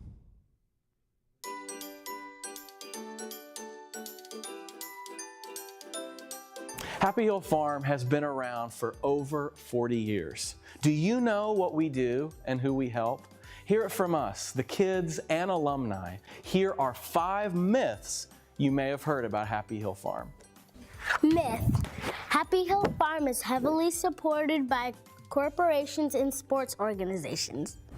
No sports organization, corporation, or denominational body provides a large portion of our yearly budget. My needs are primarily met by caring individuals like you. Myth. Is Happy Hill Farm a military school or a mental health care facility? The kids at Happy Hill Farm have 2 things in common. They have lots of potential, but not a lot of opportunity. Happy Hill Farm gives them opportunity. A good education, caring adults, a spiritual foundation, counseling, and a diverse environment. It's not like a military school or a mental health care facility. It's a home where kids become compassionate leaders who pay it forward. Myth! Is Happy Hill Farm a boarding school for wealthy kids? That's not true. 80% of our international students are from difficult parts of the world. 90% of our boarding students are from low-income households. Myth. Day school tuition supports the program. Why do we need to raise money if some kids pay? Because Happy Hill Farm wants to bless and minister to the local community, day school tuition is set to only cover those students' expenses. Yeah, I've heard that myth too, that this place has changed. I was here at the farm from 1989 to 1994, and it was an amazing experience. For a kid like me with low opportunity but high potential, it's a really special place. If you want to see a place that's changing lives, take it from me. My life was changed, and it's still changing lives today. So come see Happy Hill Farm. Come have lunch with the kids. Call Lucas and ask for a tour. Come see what's happening here. I invite you personally to come see Happy Hill Farm.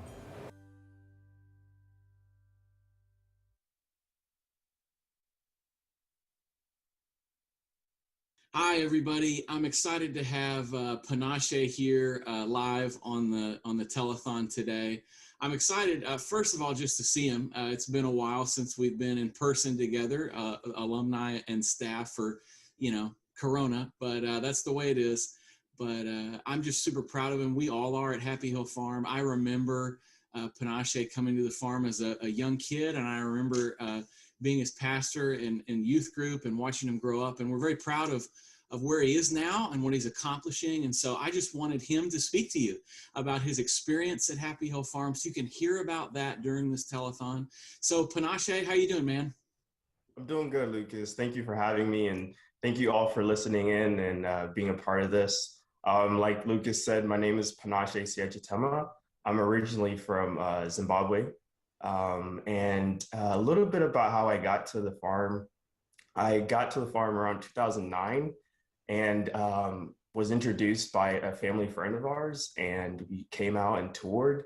And this opportunity to come out to the farm was really a blessing for me and my family, because the very person that gave us a tour was Lucas' grandfather, Mr. Ed Shipman.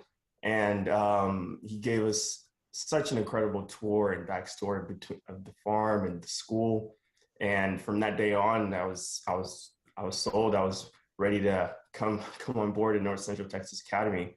And just everybody at the school and on the farm have been such a blessing to me and my family. I've shared a lot of memories with Lucas Shipman. He's been my youth pastor, friend, and just a person that I can always come to for help on life and my faith. And I just really want to take this time to thank all the donors. Without you all, the opportunities and the blessings that I have been able to enjoy and partake in, whether it's school, sports, have all made me the person who I am today, the leader that I am today, the individual that I am today. And each year I always reflect on my time at the farm and my time at North Central Texas Academy. And I'm always blessed by the immense blessings and just care from the donors that want to see students like me be able to have an education, have a place where they can grow spiritually, in sports, in school, whatever it may be. The school at North Central Texas Academy was able to do for me. And currently, prior to this, I was at North Central Texas Academy at Happy Hill Farm for about 8 years, and I graduated there in 2018. And now I'm at Texas Tech University. I'm currently studying architecture and design with a minor in business.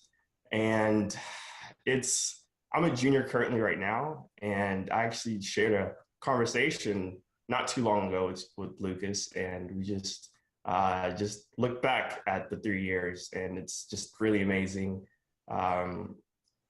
In my next year and a half, 2 years, I plan to earn a master's degree in architecture, and currently I'm working on internship at HKS Inc.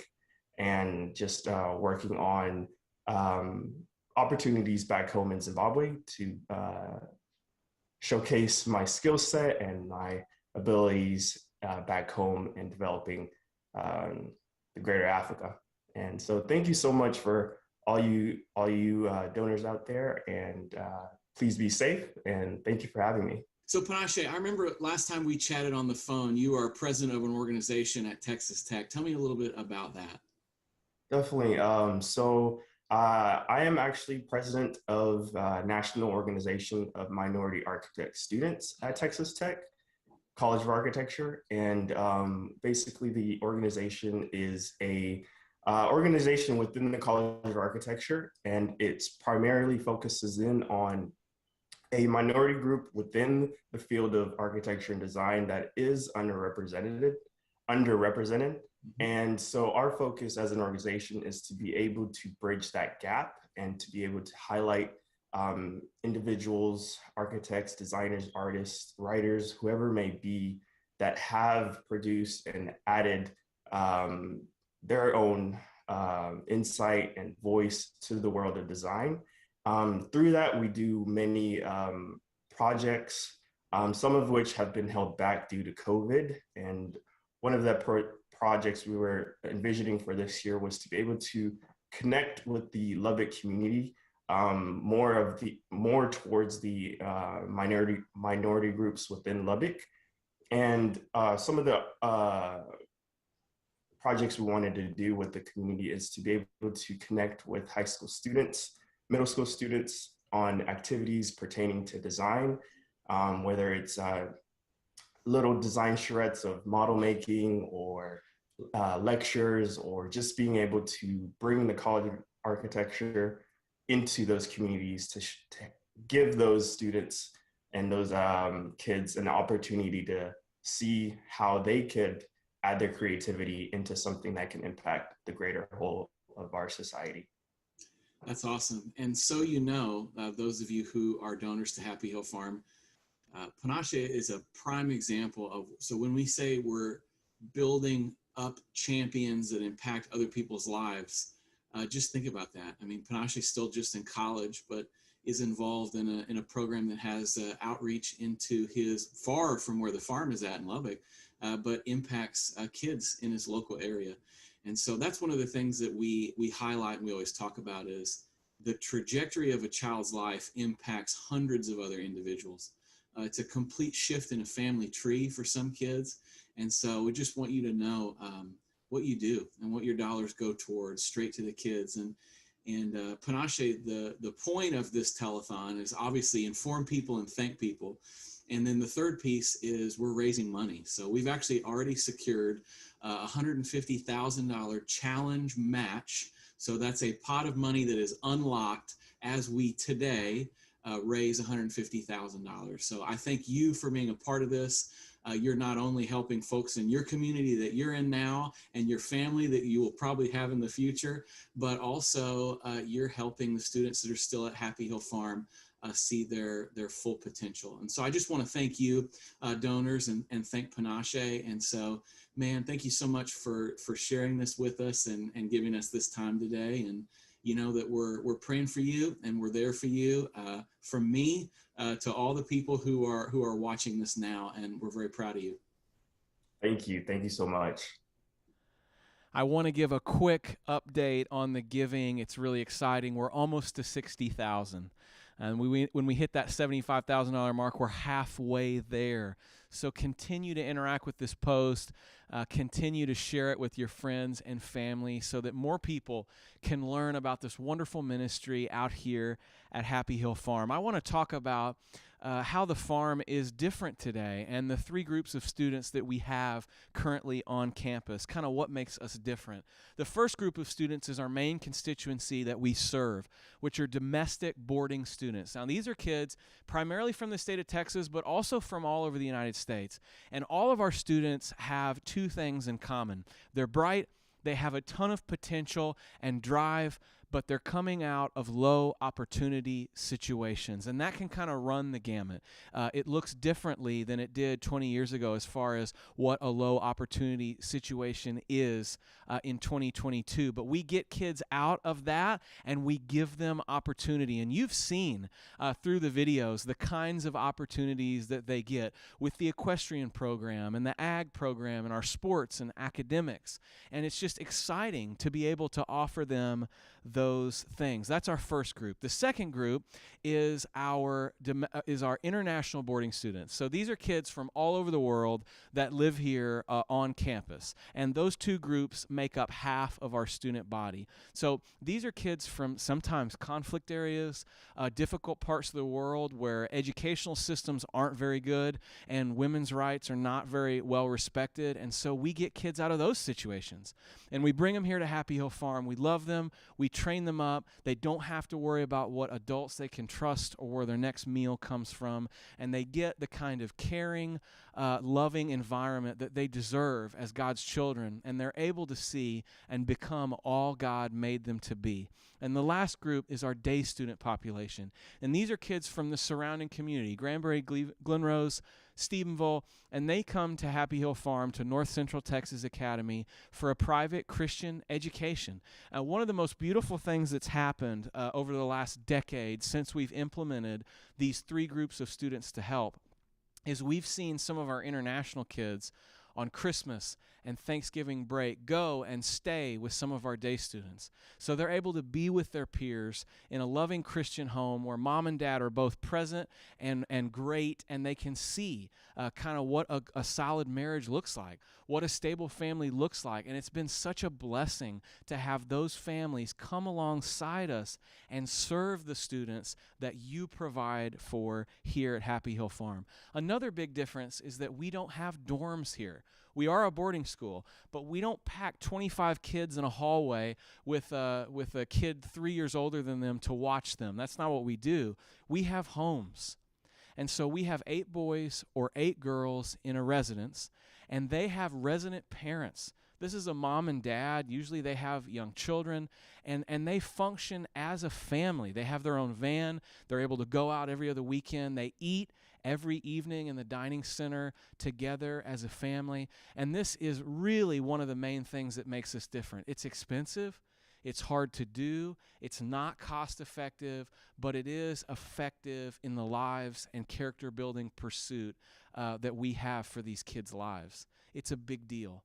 To be able to have them with like-minded peers that are only 3 years older or younger than them, that's the range per house, and with a caring mom and dad, and then a single resident parent that lives on the other end of the house, same gender of the kids that's in the house, they're able to connect with the resident parents or with the single resident parent, and it gives the kids at Happy Hill Farm the best opportunity to thrive, to grow, and to become tomorrow's leaders. I want to now remind you about the raffle. So we have a student painting raffle coming up and the new iPad Air raffle coming up. Don't forget, all you got to do is interact with this video. Whether you're watching on YouTube or Facebook, we're keeping track, and that's the name list that we're pulling from for these raffles. I talked about the fire truck earlier. We talked about the greenhouse at the beginning of the night, and we have another need here at Happy Hill Farm that you and your family or your church group or your mom's walking group or whatever could respond to and help us in our barn. Hi, we're here in the Ag Barn, and I'm with Mrs. Harmon, our Agricultural Services Director here at Happy Hill Farm. And this is the end of your first year, right? It is. And we are so excited to have Paige with us. She's been in the school for several years. And, right? Yes, eight, going on 8 now. Wow, wow. And kids in the program, and it's just been such a great blessing to us this school year for her to step into this role. And I'm in the barn with her because, like I said earlier in the telethon when we were talking about the fire truck and the greenhouse, there are projects that we need help with. And sometimes these are things that aren't just required of you to just cut a check, but they can be things that you or your friends or organizations that you're a part of can donate.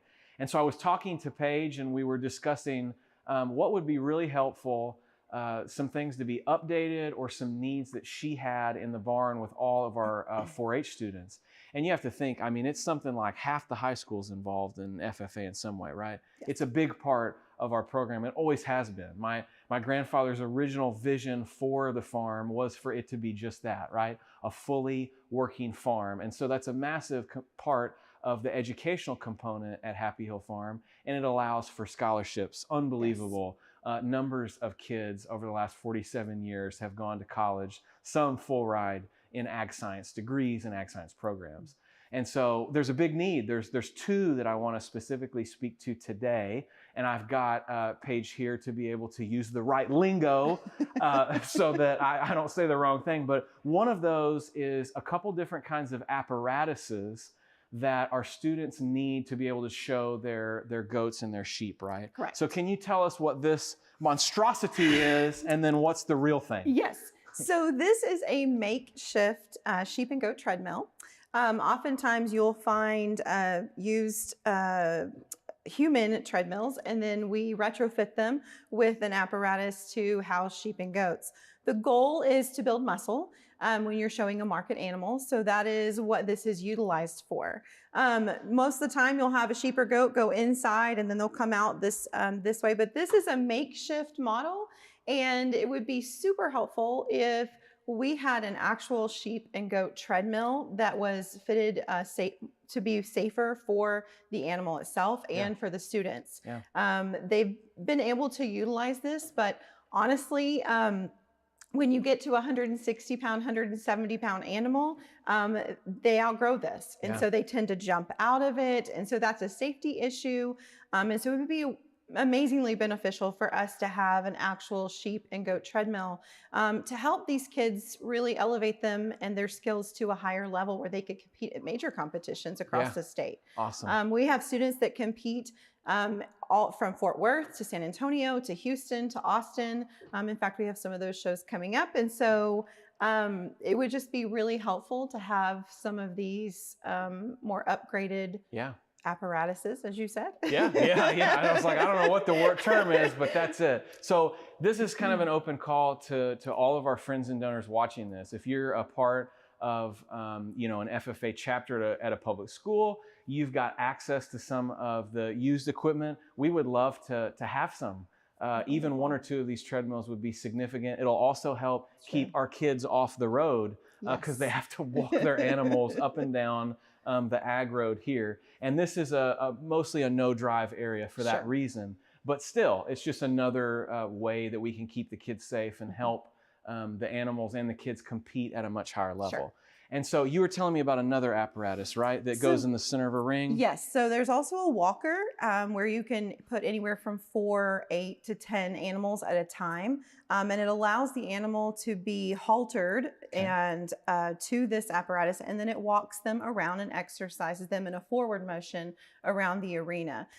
Normally what our students have been doing is they will halter their sheep and goats and walk them up and down the streets and let them run back, and that just creates a little bit of a safety issue when we have students and cars and things coming and going off campus. So it would be ideal if we had a place where they could walk them at once. It would help be more efficient with their time and also help them just be a lot safer, and the sheep and goats to be a lot safer as well. Awesome. So yeah, so again, both of those apparatuses and systems, if you have access to, like gently used but quickly soon to be replaced models at other schools, we would love to be able to offer those to the students at Happy Hill Farm. And another opportunity in this barn is we are coming to the end of stock show season. For sure. And so there aren't very many animals in here because they've been sold. The kids saw great success this year. And in all the horticulture, all the different ag science disciplines that are under FFA, the kids did really good at. So I just want to thank you again for all your work throughout this year. But one of the things we do need help with is to clean the barn and to get it ready for a new school year in August of 2022. And so this is kind of, again, another open call. Like I talked about the Kings and their work, their hard work, and the money that they spent to fix the greenhouse, and they did the labor themselves. This is an opportunity for your church group, for your Bible study class, for your mom's walking group, whatever clubs or anything you find yourself a part of. Obviously, it's kind of hard manual labor, and so you have to kind of keep that in mind as you come in here, and you may be on a lift or things like that. But we would just love for you to be able to come out and bless us with that offering of your time and of your work. There are so many things that have to be done on a 500-acre campus with 200 kids and I don't even know, 130 staff members and 30-something buildings.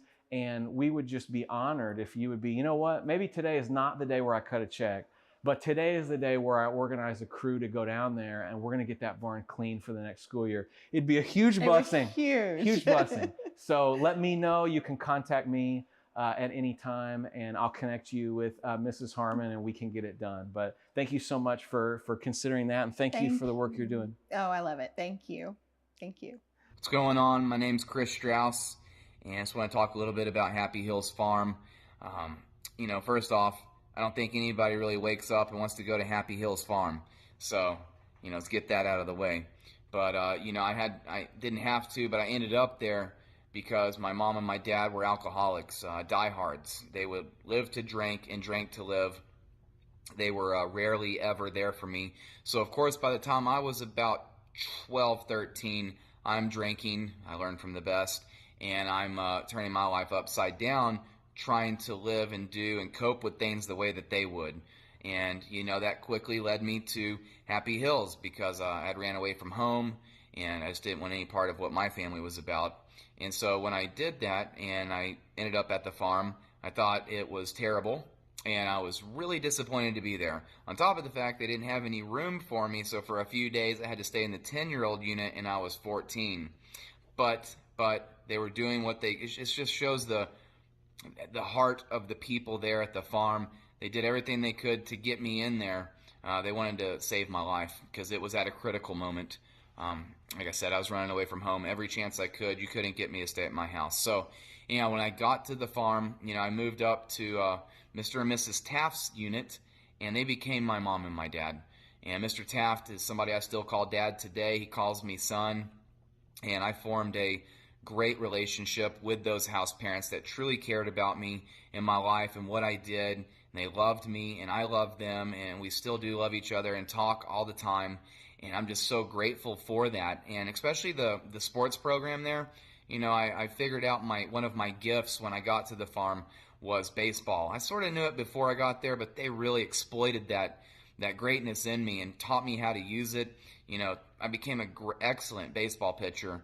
Took our team to the state championship. We lost, but it was just great to be a part of that and to find something in myself that I really didn't ever have before.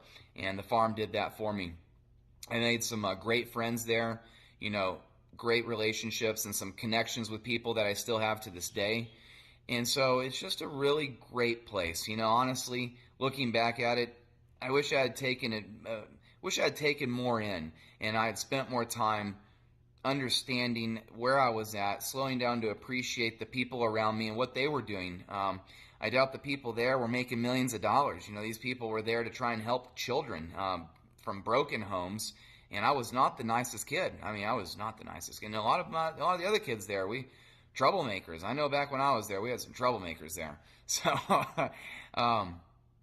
but you know what? They were great about handling it with class and poise, and you know, that taught me how to handle that, to be a dad. Honestly, I have 4 kids, and so, you know, a lot of the stuff I learned from them back then is I apply it to this day.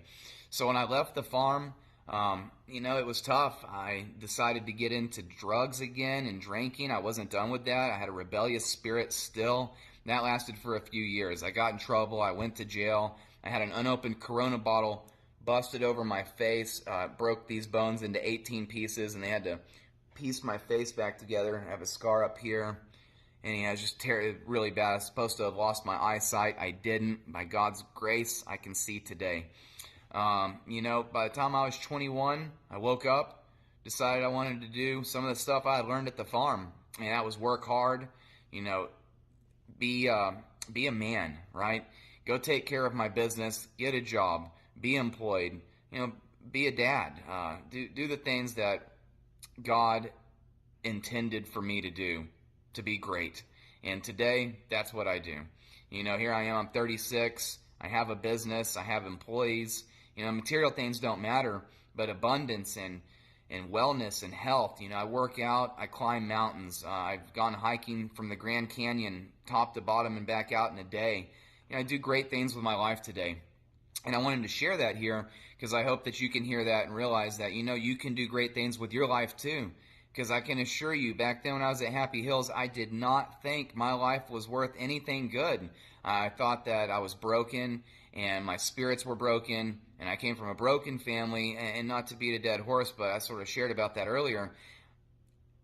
God intended us all to be great. That is what I believe, and I really want to share that and emphasize it here on this video to let people know that are watching, hey, if you're in a bind, you're having a tough time, you're in a bad place, you've been hurt, you've been broken, guess what? It's not permanent, and it wasn't for me, and it's not for you. And I've used those things to catapult my life to the next level, to, you know, places I didn't really ever think I would be able to go, and I'm just getting started, in my opinion, in the way I feel. 36. You know, again, I'm an athlete. I run 5 to 10 miles a day. I don't take shortcuts. I don't take days off. Rain, snow, sun, I'm getting it. And that's what life's about. That's what you know, something I learned from the farm right there. You know, if it was raining out, we were outside working out, practicing for baseball, practicing for football, snowing, sunny, whatever the case may be. And man, that's life today. So, you know, I'll end this video here. I just want to make sure everybody knows Happy Hills was a great place. It helped transform and change my life and catapult it to where I'm at today. I can look back and truly say I am very grateful that I ended up there. Not that I wanted to be there, but that I ended up there, and that God blessed my steps to go to such a beautiful place. You know, Dallas Cowboys would come up there, and I believe they built the athletic center there. We got to meet them, the school, the teachers, the principal, although I was in her office a lot. They were very patient and kind and understanding because they know that we didn't come from a great background. You know, we didn't have a silver spoon. You don't end up at Happy Hills because your life's perfect. You end up at Happy Hills because, you know, it wasn't perfect. So I'll end right there. I appreciate you letting me share this video, and I hope everyone has a great life. God bless. Hi, my name is Amanda Schwausch. I am the Dean of Faculty at North Central Texas Academy at Happy Hill Farm. I serve over the boarding program and the academy, and I'm a bridge between the two programs. I also work very closely with the students from the admissions process all the way through graduation. I just want to take the opportunity to thank you for your donations and your prayers for our students. You may not be able to visit the farm on a monthly basis, but I'm here every day. And I can tell you that you're changing the lives of our students. They're learning and growing and will become productive leaders for tomorrow.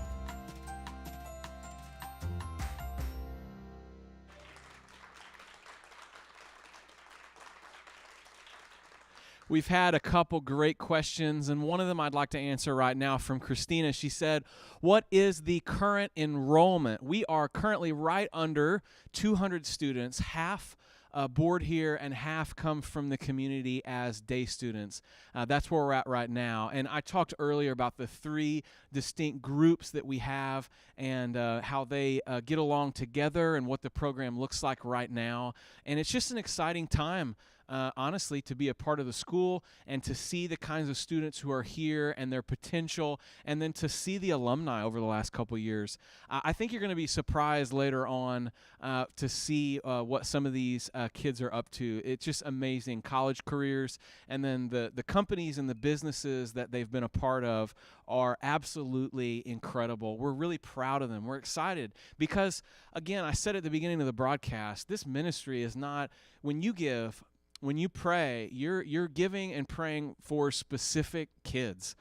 It's not a nameless, faceless organization. We don't have some kind of massive overhead that we have to pay for. The money that you give goes directly to student scholarships, 90% of which the students who board here need one. And so that's what you do when you give to Happy Hill Farm, when you share this video, when you let people know about what's happening at this school. I'm just thankful that you're here, thankful that you are watching. We have a painting winner. So I'm actually going to move to over here so we can be reminded of what this painting looks like. Beautiful painting here, a farm scene. And Abby, you are the winner. I'll mail it to you, or I'll give it to you next time I see you. I'm really glad that you have this and you can put it in your home. So we're going to look at the progress bar again. I'm going to actually go back over here. The cameramen love me. Here we go. We are at 64,585, which is awesome. That means we are so close to that 50% mark.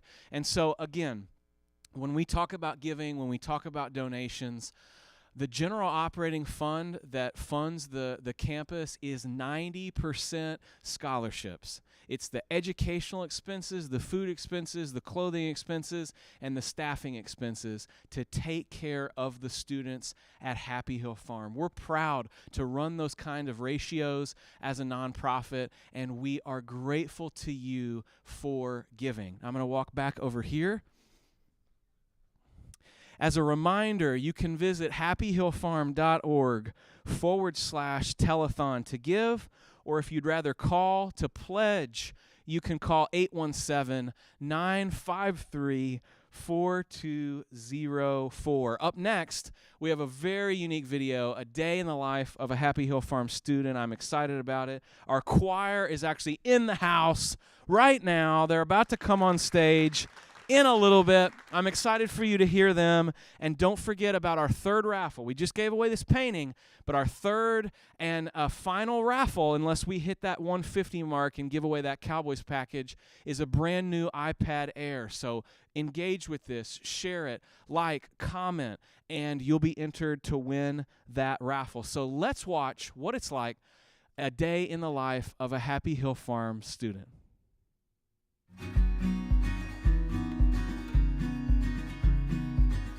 Hi, my name is Kristen, and this is a day in my life as a student at Happy Hill Farm. I've been here for 6 years, and I'm excited to show you what a normal day looks like. Some days I wake up early to go to tutoring. I grab a quick bite for breakfast and head out and walk to school when it's a nice day like today. I am so thankful for the teachers at Happy Hill Farm. They are kind, patient, and my classes are never so big that I don't have one-on-one help anytime I need it. My favorite teacher's name is Miss Gilly. I like them because I like to learn English for when I graduate college. After our morning classes, we get on the bus and head up to lunch at the dining center.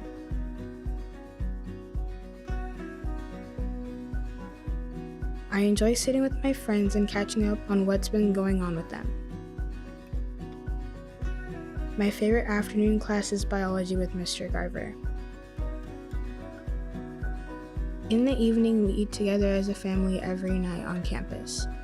We sit together as a resident with our residents' parents and eat together. This is a great time for us to hang out, and this really does feel like a family to me. After dinner, I study and do my homework, and I also like to play games and guitar. I want all of the friends and donors at Happy Hill Farm to know that the kids here don't live in dormitories. We live in homes, with loving resident parents and a warm home environment. These 6 other girls are like my sisters. Every night we sit down for devotional time and hear from God's Word. We talk about our lives, faith, and how to follow Jesus every day. I've been really blessed to be able to grow in my faith and knowledge of God while at Happy Hill Farm. I'm thankful for my residents' parents. I was a Christian when I came here, but my residents' parents helped me grow closer with Jesus. And that's pretty much it. Saturdays and Sundays are obviously different as we have the opportunity to go out and shop and visit different places as a house together. And Sundays are spent in chapel doing stuff on campus and hanging out together. And sometimes setting ahead for the next week. I just want to thank each and every one of you watching this for providing this life-changing experience to me. The farm is a special place. Thank you for supporting kids like me.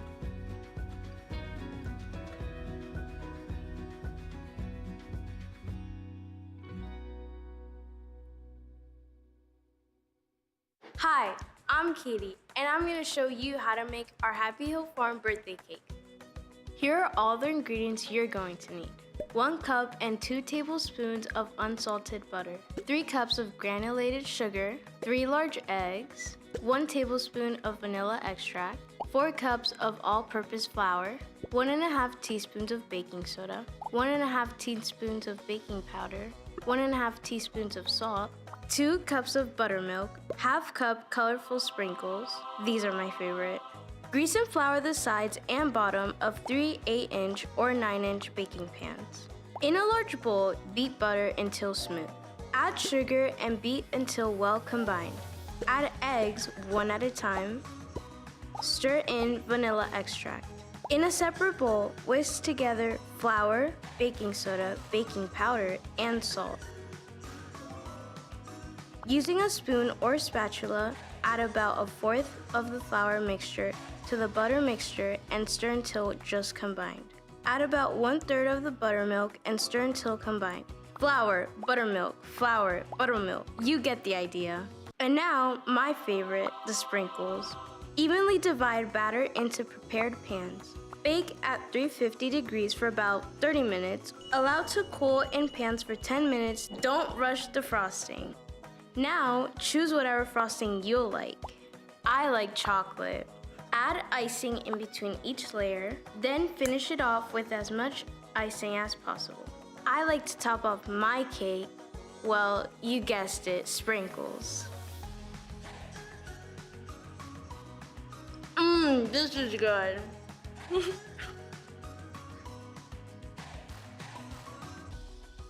I'm here with our choir and with Christy Dodson, our choir director. Christy does a lot of stuff on campus. She's wonderful, her and Brent. Your main official job is our cookie taste tester for Brent, right?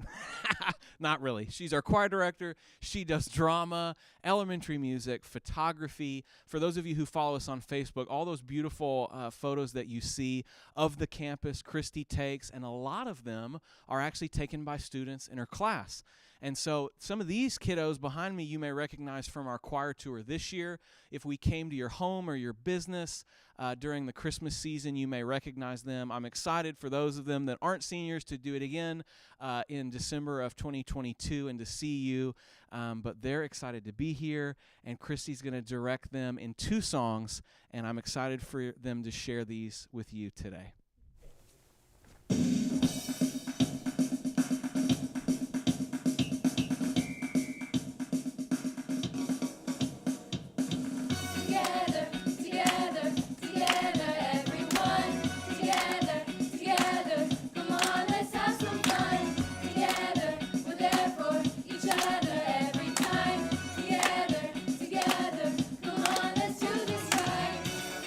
Now, you stand for celebration.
I hope you've been enjoying the telethon so far, and I realize that just next week is Holy Week and Easter, and we'll be celebrating the resurrected King Jesus together. And I just wanted to share a few thoughts that I had on the spiritual component, the Christian foundation that Happy Hill Farm has. We're here right now in the prayer garden and memorial garden, and this space is filled with God's Word and with stones that honor those who've come before us and supporters and friends of Happy Hill Farm. There's former military that died in action remembered here. There are even some former students that have tragically passed away young that are honored and remembered here. And this is just a special place. It's been here since, I think, 2004 was when it was constructed and put together, and the first memorial plaques and scriptures were put up. But this represents the space where the students every year observe Holy Week. So we come into this garden on Thursday, and we come back into this garden on Friday, and our youth minister, myself, or some other staff member preaches and shares the stories of what led up to the crucifixion and then resurrection of Jesus. And this is a unique place to be able to do this, for the kids to be able to wrap their minds around maybe what it was like as we think about those moments before Jesus was arrested in a garden. Not very unlike this, a lot more olive trees than there are here. But it was a sacred space and a peaceful space like this. And we see in those moments him asking the Father, if there's any other way, let this cup pass from me, but not my will, but your will be done. And we see in those moments the real beauty of the incarnation of the Son of God. We see the joy that was set before him, and a joy that was made perfect in his suffering. And so I just want you to know that over the next week, this is going to be the place that all of the students of Happy Hill Farm gather to hear those stories, to know that they're not just moralistic narratives, but they are factual accounts of what happened. And that's what we teach here at Happy Hill Farm. So the kids don't have a faith that wavers, or that can kind of, as the scriptures say, blow to and fro depending on human ideas. But they have a faith that is grounded in the reality of Scripture. And we make tangible experiences like remembering Maundy Thursday in a garden like this, and Good Friday in a garden like this, so that early on they have those connections, and they remember where they heard those stories and they heard those narratives, and then they hold to that. Just like the scriptures say, you raise up a child in the way that they should go, and they will not depart from it. And that was a huge motivation for my grandfather starting Happy Hill Farm, is that there was a generation, and there's a new generation now, of kids who have so much potential, but just need the opportunities that you and I probably had when we were kids, coming from stable families and good home life. But so many of these students don't have that experience. And so what Happy Hill Farm does is we step in that gap, and we give kids those opportunities they need to discover who God made them to be. And along the way in that process, we don't just help them become better versions of themselves, but we help them realize who God made them to be and who God is. And that foundation is the basis of every single thing we do, every subject we teach, every sport we play, every activity that the kids are involved in. It's all to bring glory to God and to enjoy the good gifts He's given us. And so I'm excited to get back to other content. We think about interviews and hanging out with alumni and things like that. But I just wanted to take a moment here to help remind all of us what the foundation and the structure that this whole program is built upon. And it's built upon this, that the Lord Jesus didn't just die in the place of sinners. He did that, but then He also rose from the dead 3 days later and is seated right now at the right hand of the Father, where he rules and reigns and is making all things new. And through the spread of the gospel, which is happening here on this campus, Jesus is reconciling and ransoming people back to the Father so that these kids can know who they are and who God made them to be. Let's check the progress bar and see where we are at. Wow, awesome. We're at $66,685. Again, we're trying to reach the $150,000 mark to redo 2 residences and be able to scholarship 16 new boys to the farm in the fall of 2022. Coming up next, we've got some student and coach interviews, which I'm excited about, and also we're giving away the Champion for Children Awards. Now, this is a big deal. These are the people who've gone above and beyond, who make a lot of this possible on a yearly basis, and we want to thank them personally and honor them tonight on this broadcast. Don't forget about the raffle either. If you've just tuned back in or you're watching for the first time, all you have to do to be entered to win our last raffle item, which is an iPad Air, you have to like, share, just interact with this video on Facebook or on YouTube, and we're keeping a list of those people, and we're going to raffle off that final item. Now, let's listen to a student talking about leading worship in chapel.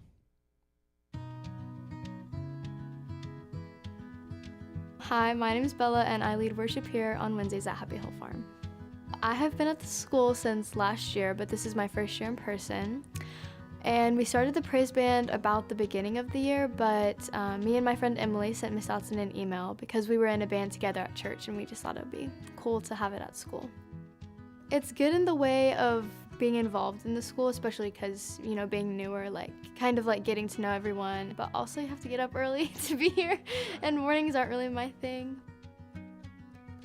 When I think about all the work that goes into leading worship, you have to prepare before you get here, because we get here 7:30 Wednesday and we don't have a lot of time to learn, so you have to kind of learn on your own.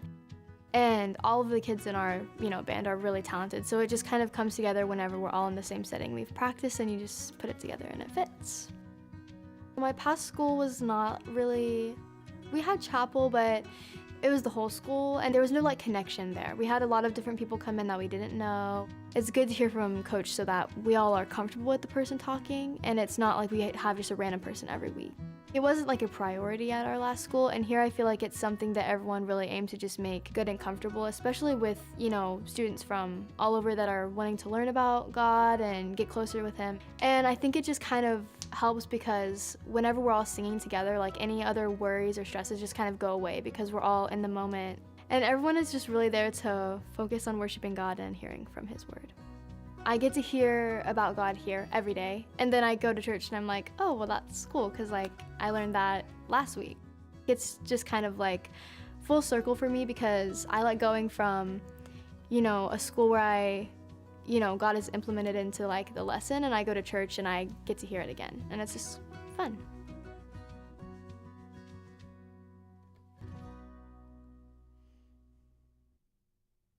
When we think about worship and chapel, we've been doing this ministry with kids for almost 50 years now, and we've learned a lot.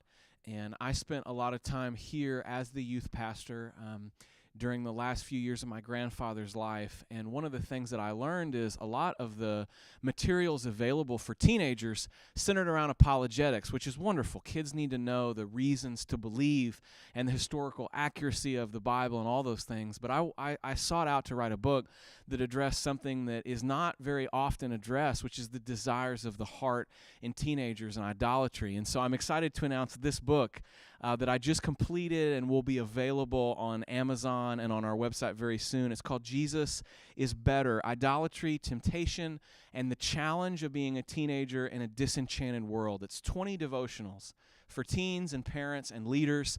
I'm really excited about it. I think it's a great resource. For 20 days, you can walk with your teenager or a teenager you're in care of as a student pastor or a teacher. You can walk through the idols that are going to tempt them to worship them instead of worshiping God. It's a great resource. I encourage you to look out for that in your email. We'll let you know when it's available and send you links to be able to purchase that. Right now, I'm going to do an interview with a very special alumni who's a dear friend of Happy Hill Farm. His name is Antone, and I'm excited for you to hear about his life and experience here at the farm. Hello, welcome back to this portion of the telethon. I'm really excited to welcome my friend and alumni of Happy Hill Farm, Antone. What year did you graduate, Antone? I graduated in May 1998. Wow. You know, we were talking before we hit record here, just to catch up for a minute.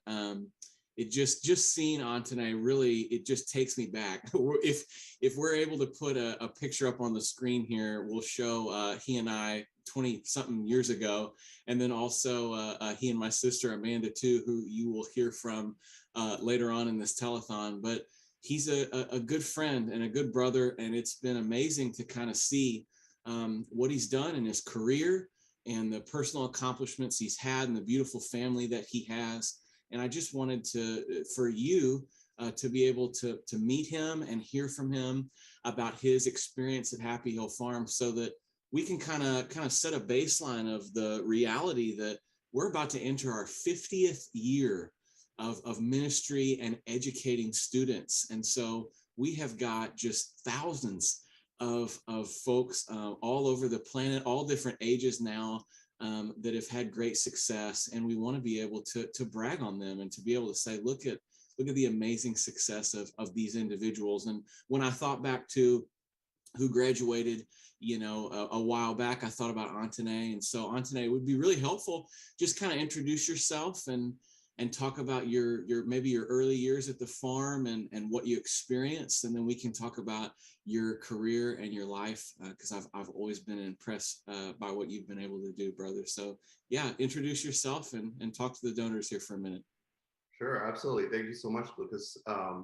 So yeah, I came to Happy Hill Farm. My name is Antone Solomon, first and foremost, and I came to Happy Hill Farm in September 1996. I remember clearly the day. So it's a time that I migrated from Ethiopia to the United States. So it was very early on in my life here, starting a new life here. I came to the farm really not speaking English, not like the way I speak today. So I remember even learning English there, just getting the extra help that I needed, getting from students as well as the teachers there, of course. So yeah, I just came to Happy Hill Farm in '96, and was able to finish up my high school and Happy Hill Farm. Was able to the farm was able to help me find a university that I could join, and then be able to support me, making sure that I was on the right path to graduate from there. So that, in summary, basically, that's how my life kind of began in this country, and then also just the connection and the relationship that I built at a Happy Hill Farm kind of helped me carry forward in my adult life now. So great to reconnect and see everybody, and of course, Lucas, good to see you here for sure. Yeah. So I have some great memories. I mean, obviously, when I think back those few years you were on campus, we had a wickedly good football team. I remember some great moments there. Just talk about some of those experiences. I remember you kind of being president of everything, captain of everything kind of guy. So what was that like for you those years?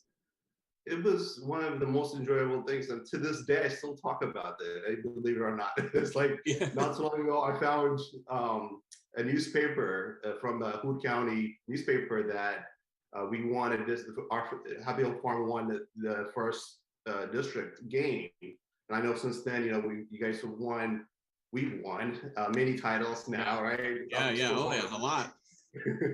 So yeah, but it was like the first district win we had at the time. 9 years in the program. The program has been running for 9 years at that time, and just reading through that newspaper kind of brought back a lot of memories, and I still have those newspaper, believe it or not. So cool. It's something you carry on, and you show it to your kids, and you basically talk about like, okay, the awards and all those things that you received at the time. I still keep them for sure. I don't throw away anything for sure.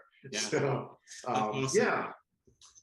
So memories wise, from football or any other activities, karate. I don't know if you were in karate. Yeah. Oh yeah. Karate. Yeah. Right. So those are fun things. Like it's something that we enjoy. Sorry, there's a noise behind me. It's all good. Yeah. So there are a lot of memories that we created. There were a lot of activities that we were able to participate, and we, at the time when we were there, we probably didn't realize, but after we left, for sure, we know that those were also educational moments for every single one of us, right? You learn how to be disciplined. You learn how to be, just to grow in all different aspects of life, right? Just being able to just interact with other kids. That helped me learn English real quickly, right? That was like one of the best thing that happened was having those athletic programs. It kind of helps you develop faster than you probably would do by studying and just in a classroom. So more interactions just to help me like really take off real quickly. So I'm very grateful just thinking about like what has happened in those 3 years that I was at a Happy Hill. I mean, it just like literally it's the foundation for the rest of my life. I can tell you that. Yeah. That's awesome, man. So what did you major in? Tell us about your career too. Yeah, so with a computer science degree, I was able to, while I was still living in the Dallas-Fort Worth area, I was in the financial service industry, doing a lot of technical work early on in career. And then I moved here to the Washington, D.C. area, where I live now for the last, 15 years or so now. And so since then, I've, started out with the financial industry and then went to a consulting environment where we provide services to the federal government and various capacity. My area of expertise is data management and security, cyber security and analytics. So I enjoy, the career that I had. It kind of like helped me through. And then also somewhere in between, also I was able to live internationally, travel the world, and and then also receive a master's degree through the help of Happy Hill Farms connection for sure, right? I was able to receive a scholarship there and make sure able to capitalize that, and just life is beautiful. I'm telling you, it's like you when you're there and when you're living, and you don't know whether or not what you'll end up at the end, right? What you'll end up being. But looking back now, it's like just did the right things, doing the things that I needed to do at that time, right? It kind of sets you to the next path. And now it's like I have a wife and two beautiful children. Awesome. Just having a beautiful life living in Washington, D.C. area. So awesome. Tell us about your family, man. How'd you meet your wife? How old are your kids? Give us the rundown. Yeah, wife, I met her after I moved here in Washington, D.C. I happened to be invited to a wedding of a friend of friends. So I went to a wedding, and then all of a sudden it's like, there she was. I saw her from a distance, and I was like, I gotta go talk to her. Yeah, I love it. So just a straight out bold move. Went, talked to, just met her, introduced myself, and then exchanged number. And I always talked so much about Happy Hill Farm to her, so I had to bring her and see, the farm to visit with her. It's been a while now for sure, but met Mr. Sherman there. Got his blessings, obviously. That's so cool, man. Yeah. Yeah, got married, and then so 2 kids. My oldest, Rowena, is turned 6 years old, and the youngest one is 4-year-old. Awesome. Her name is Ruftana. So beautiful. Of all the people who are watching this, a lot obviously are donors. some of those friends that you've probably mentioned are probably watching this. You have an opportunity to tell them hello or thank you as well. But if you could, how would you kind of thank donors, and what would you have to say to them about what Happy Hill Farm has done in your life? Yeah, absolutely. So, as far as my life has been honestly like there's nothing to complain about. It's such a beautiful thing.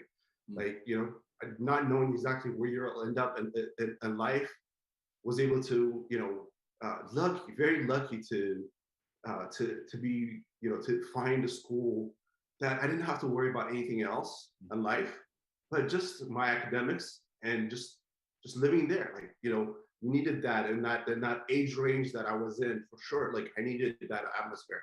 I didn't have that at home. So was able to find that. I was very fortunate and lucky to find that. And all those things are possible through donors, right? Like without the donors, that none of that could have happened, right? Like I was able to get free education, like free. I can't believe it. There's nothing to repay. I remember I used to talk to Mr. Sherman all the time, right? I would ask him, Mr. Sherman, I don't know how to thank you, right? I don't know how to thank the people that contribute to my life, right? Because his answer has always been like, just do the right thing, right? That's it. That's more than enough. And one day he gave me the insight, right? Like what his mindset is like. So his insight was, helping one kid is basically helping 4 generations. Yeah. Right? 4 generations. Yeah. And yeah. You're right. And I had a lot of those same conversations. I mean, you know how close I was with my grandfather. So context for this, anytime Antone says Mr. Shipman or I do, that's Ed. It's my grandfather. He's right. And we're dedicated to that same vision. And I think the greatest thank you is just, the fact that you have a beautiful, wonderful, stable family, and you have 2 degrees and a great job, and you love what you're doing, and you're a passionate, involved citizen. I mean, that's a thank you. And that's what I just want people to know, that this is not, you're not just giving to some kind of nameless, faceless program, right? But these are real people. These are real students who come to us and need a little help and need a certain kind of environment and education. And through your gifts as donors, you provide that for them.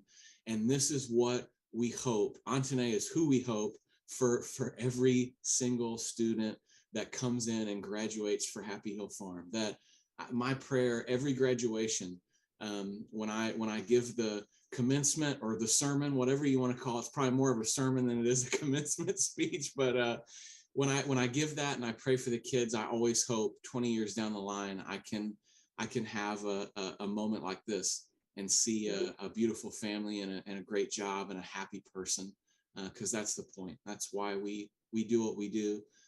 That's the motivation for all our wonderful staff that we have at Happy Hill Farm, is to change lives and to change generations, so that the grandkids, so to speak, of Happy Hill Farm lead wonderful, productive lives because their parents are wonderful, productive citizens. And so I think that's what has been accomplished here. And man, I just thank you for being open about all of this and talking to me. And just on behalf of all the donors, I thank you for your time, man. And I thank you just for sharing your story. And we look forward to, 20 years down the line. I don't know how much gray hair we'll have at that point. A lot. But if we have any hair left. Yeah, I don't know. I mean, it's, my father though. So, I got some bad genes for hair keeping, but thank goodness we got good facial hair on today. There you go. But I hope in 20 years we'll be able to do another update, and obviously I'll see you before then. But I just thank you for coming on here and making this telethon special. On behalf of both of us, I'll say goodbye, and we're going to sign off, and you'll probably see me live here in about 30 seconds. Thank you, Antone. All right, thanks, Lucas. Bye. Hi, if you're watching here on Facebook, we apologize for that little snafu. We had the choir singing, which didn't they do wonderful? They were absolutely amazing, but we had a pre-recorded track and some copyright issues there. But we're back at it. We're excited to continue this telethon, continuing to try and reach our goal of 150,000 tonight, to redo 2 residences and provide scholarships for 16 new boys in the fall. And I want to thank you, Antone, 1, for that great interview, and 2, for your recent gift, brother, tonight. We really appreciate it. I'm so grateful for your involvement, your continued involvement, and your prayers and your gifts for this next generation of students here at Happy Hill Farm. I'm joined right now by Coach Tyler. He is our new soccer coach. We're really excited about the launch of this new program in the fall. We've never played soccer before officially. Unofficially, we've played a lot in the fields, but we're actually going to be on the beautiful turf field down there. And I'm really excited to welcome some new boys in for that program and see what the Lord does as far as the kinds of students that he brings in to play soccer here. We're really excited for that. If you're watching and you have any connections in the soccer world, please share that information with us. So this is a new program. Tyler and our staff here are building it out right now, and so we would love your involvement. If you're a super fan, if you've got advice, if you've got tips, whatever it is, join in, and we want to see you a part of this team as we launch in the fall. So Tyler, tell the friends and donors of Happy Hill Farm watching kind of where you went to school, because I know you played soccer, and what was your experience at that university? Well, so I went to a little small school in Belton, Texas called the University of Mary Hardin Baylor. Yeah. And for me, it was a bit eye-opening, but it was definitely a blessing. I am from San Diego, California, and that brings me, in a way, kind of a connection to the way these kids are going about it, right? I had to come out here, pack up my stuff, leave the family, leave the home state and everything like that. But I got out here, chased the dream, followed the school, and one of the things I learned right off the bat was you definitely weren't just joining a soccer program. You were joining a family. My coaches were like second fathers to me. We did more than, while we won several championships, we did more than just win, you know? It was, I'll never forget, our motto was always be better husbands, fathers, bosses. That's great. And yeah, that was just one of those things that it just brings, it's bigger than soccer. Yeah. And I'll never forget that. That's awesome, Tyler. And I think when we met you and hired you, we knew that kind of perspective, that fits with the mission and the vision of Happy Hill Farm. That's what we're looking for in all athletics. All athletics goes beyond just the actual team sport. There's something almost spiritual about the family and the kinship that's created in those moments as you win and lose together. And it's monumental in the lives of kids. You just heard Antone talk about winning and losing team sports and keeping newspaper clips from the late 90s and showing his girls now and being proud of those movements and moments and the camaraderie that he still feels to this day with some of those dudes that he was a kid with. And so that's the kind of thing that we do here. We aren't like just trying to create a sports program for the sake of it. We see this as a ministry. And so what do you think, Tyler, about that component, about the ministry component of this soccer program? Well, the biggest thing for me and my assistant coach, Coach Ellis, and this program in general, while the expectation is, of course, 10 years from now, I want to look back, and I think we'll be hosting up our 10th straight state championship banner. Sweet. But that's just a product.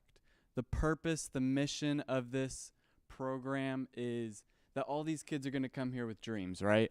Whether it's to play in college or just to go to college and further the education, or even some kids are just going to come here, get a great education at NCTA, and then they're going to go back home, start businesses, contribute to their economy. Yeah. Those type of dreams. Our mission here is to develop and equip these kids with skills so that whatever their dream is, when they graduate, when they finish this program, they feel like they can go achieve whatever they dream about. Sweet. That's awesome. I'm glad you're here, brother. I'm glad to start this program.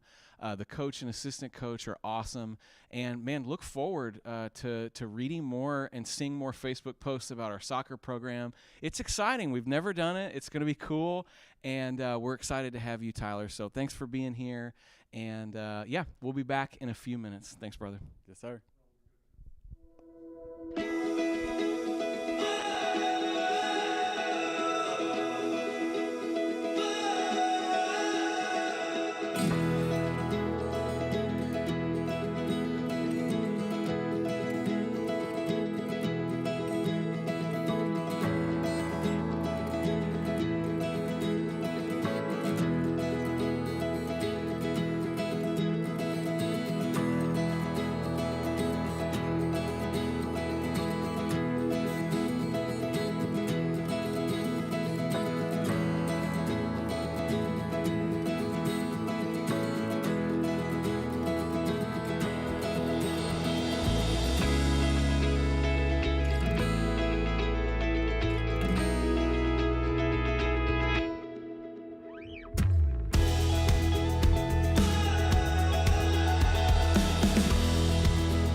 This is a very special segment for me.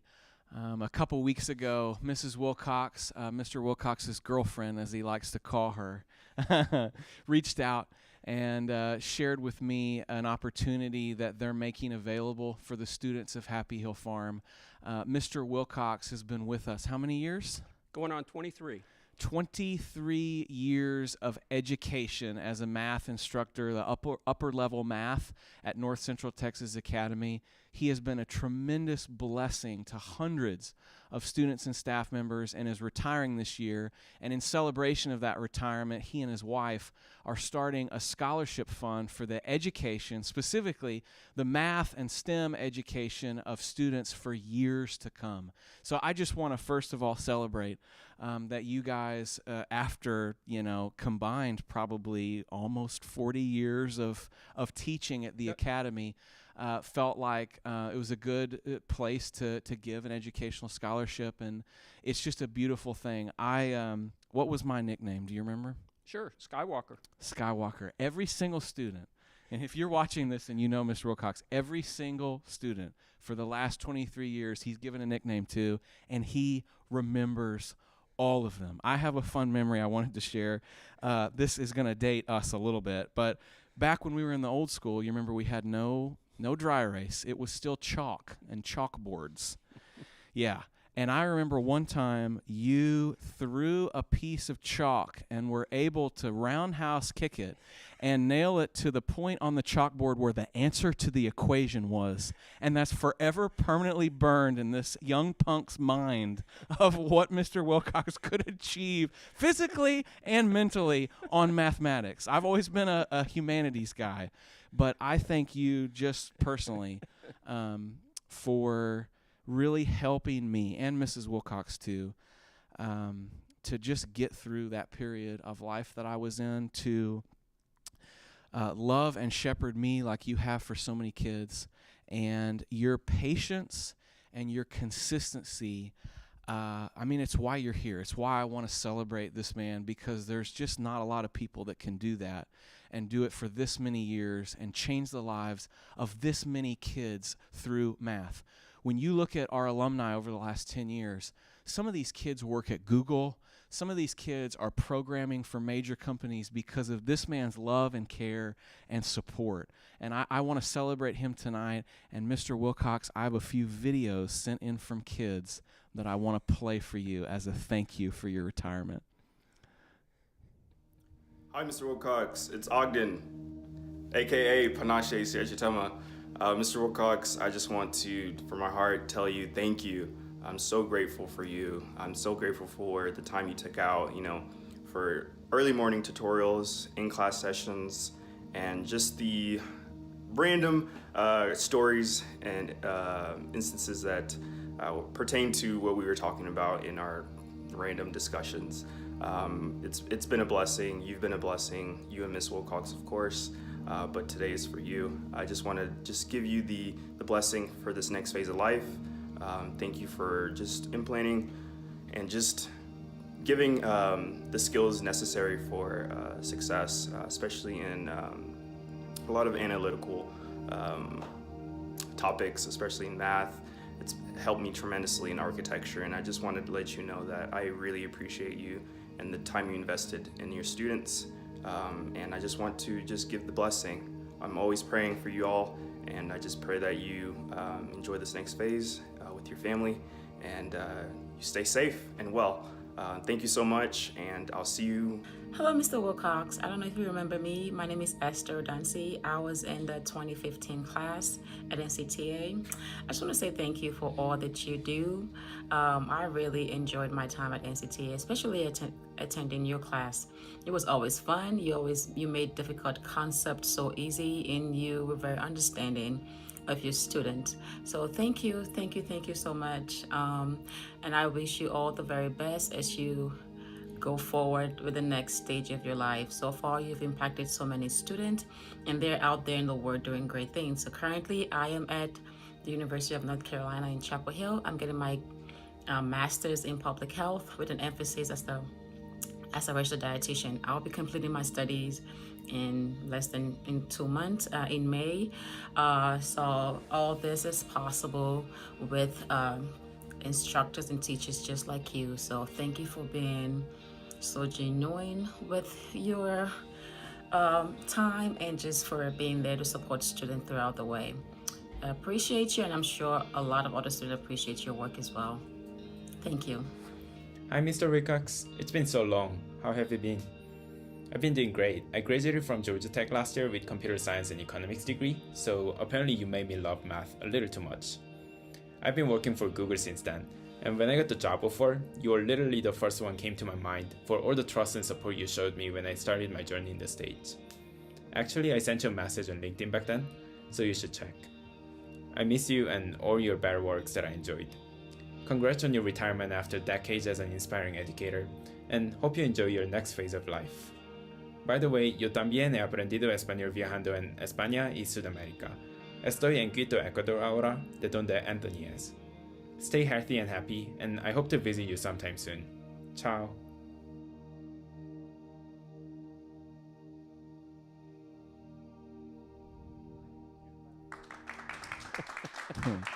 Ray, you've impacted so many kids, and we're so thankful for you really giving so much of your life to the kids here at Happy Hill Farm. It means so much to us, and there are so many students and former staff who know you who are watching. And if you want to give specifically to the Ray Wilcox Educational Fund and Scholarship at Happy Hill Farm, you can do that. If you get on the telethon page, happyhillfarm.org/telethon, and you put in the comment bar Wilcox Scholarship, that money will sit there, and we'll take a percentage every year and supply all of the educational needs for several students at the Academy. Just want to make that available to each of you, because I want this scholarship to go on for years, because I know your impact to kids is going to last a long time. And I keep saying thank you, but I do love you and Mrs. Wilcox, and I want to give you the floor here for a minute.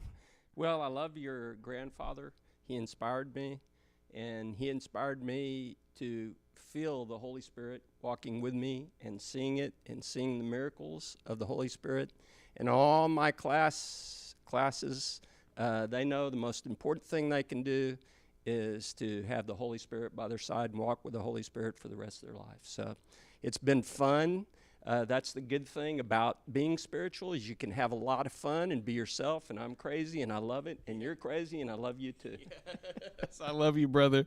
Oh, thank you, Mr. Wilcox. I hope and pray we'll be thinking about you, that you have an awesome and happy retirement, and we'll get you back if we need to solve some upper level calculus problem, because I know we will need you. Thank you so much. Thank you.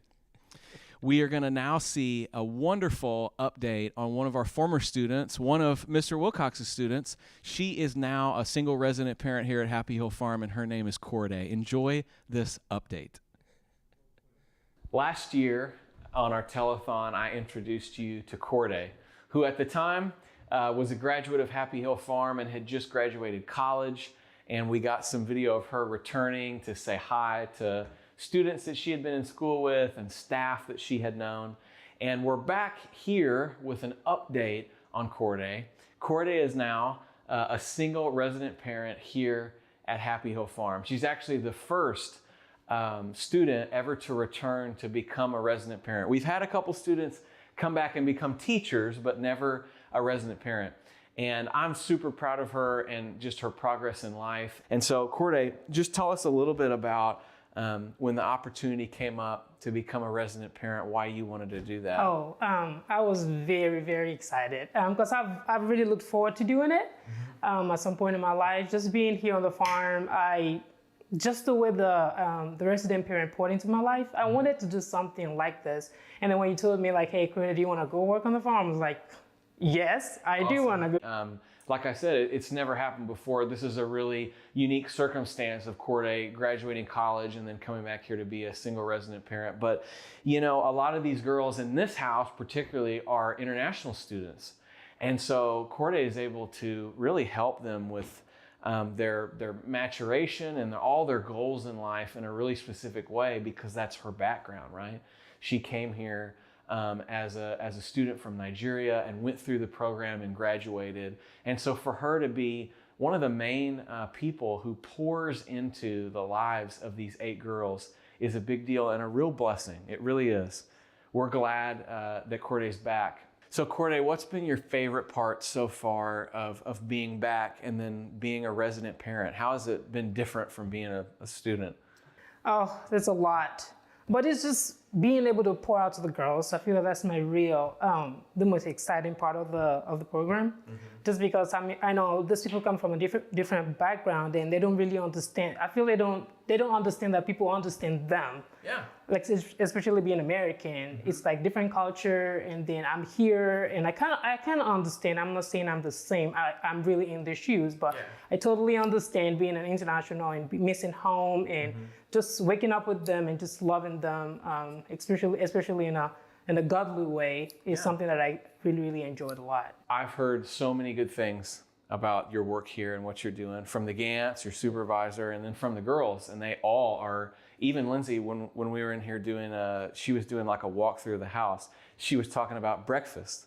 And that was one of the things she said, is that sometimes the RPs get up in the morning and they make breakfast for us, and here's what it is. And I know she was talking about you, and it's great that you're able to do that and to provide that kind of care for the students. Tell me what your favorite activity that you do with the girls. What is something that you wished maybe you had more of when you were a student here, and you're able to now provide that to the girls in this house? What's been really important and special? I would say it's more like a one-on-one conversation and just one-on-one time with them. I don't know if I actually had that a lot when I was here as a student, but I feel like Mrs. Gann, they did that. But I just feel like I needed more time with them just to know them. I feel like I know them more now than when I was here as a student. And I wanted my student to be the same way with me, just to know me, I mean, on just a level that they can understand, not like deeply to that point where, you know, you don't know the leader apart from the people you're leading, but also just having a one-on-one conversation and knowing that, hey, this lady is gonna listen. And that's what they know. They know that they tell me all the time, like, you are like a big sister to us. And I just love that. I'm an RP, I get it, but I just want you to be able to be comfortable with me. When there's something going on in your life, I want you to be able to sit down with me and talk about it and not feel like I'm going to judge you or I'm going to make you feel like, what is wrong with her? And that's what I think that I wish I had more when I was here as a student. That's sweet. That's awesome to be able to hear that and to know that gap, whatever it was, is now being filled. And I think some of the language that you used and some of the things that I've said throughout this telethon, our goal here for these residences, these aren't dormitories, these are homes. And so for the girls here to experience Corday as an older sister, as someone who's walked in their shoes, who's been to college, who's seen success, and who's come back here to pour into their lives is a really big deal. And it really fits our model of this is a family ministry. We are ministering to these kids as our family. And as Corday knows, this is a commitment, a lifetime commitment. We don't ever stop being family. When students come to us and alumni come to us, whether it's with needs or things to celebrate, we help them or we celebrate with them because we're their family forever. And so it's really special to see that continue in this unique way here in Residence 15. Tell me a little bit more about, we talked about earlier, you coming back to the farm and what that was like. Tell me more about that. One thing you actually said was actually coming back and being a family and being able to come back. And I was having a conversation with one of my girls, her name is Nina, and then she was just talking about, we talked about how this farm, what it means to me. It's like a place, it's like my safe haven. I could always come here and I could always talk to anybody. And I told her, like, if you leave, just don't go away. And I could experience that, just all the things that I experienced in college. And I can always look back, talk to Lucas or call anybody here, like, hey, please, I need this. And they were always there. There's never a time where they turn me down, be like, hey, we can do that for you. Even if they cannot, they gave me assurance, like, okay, this is what we can do. And it's helped me a lot. And I give them that hope that you can always come back here. Nobody's gonna reject you. If they can do it, they'll let you know. If they can, they will definitely do it for you. Yeah, the family environment that we're trying to create here and that we've seen for 47 years really blossom, it works. This kind of model for childcare and education works. And I'm proud to be able to say and to stand on the legacy of my grandfather. We're 3 generations into my family being here in service to the students at the farm. And then to think about Corday, which is such a cool case of a student being here and having a good experience and then being able to come back and continue to pour into girls' lives and see change. And then for her to be able to report to these kids that are here now who are in high school that, man, if you need anybody, these are the people who care. And I'm just thankful for you watching this. I hope you have the sense of that you are a part of this legacy. You are a part of bringing Corday back to the school to be a resident parent. You are a part of these multi-generational changes that we see in families and in the lives of students. None of this is possible without your prayers and your contributions. That's the fuel that God uses to continue to do this kind of work here at Happy Hill Farm. So we're tremendously thankful for you. I know Corday is, I am.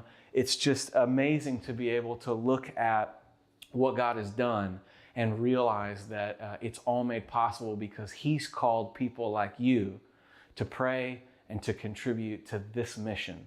And 47 years in, we've got our first student to return to be a resident parent, and Corday will not be the last to do that either. And so it's just a really cool moment to be able to celebrate this with you. Thank you, Lucas. Thank you.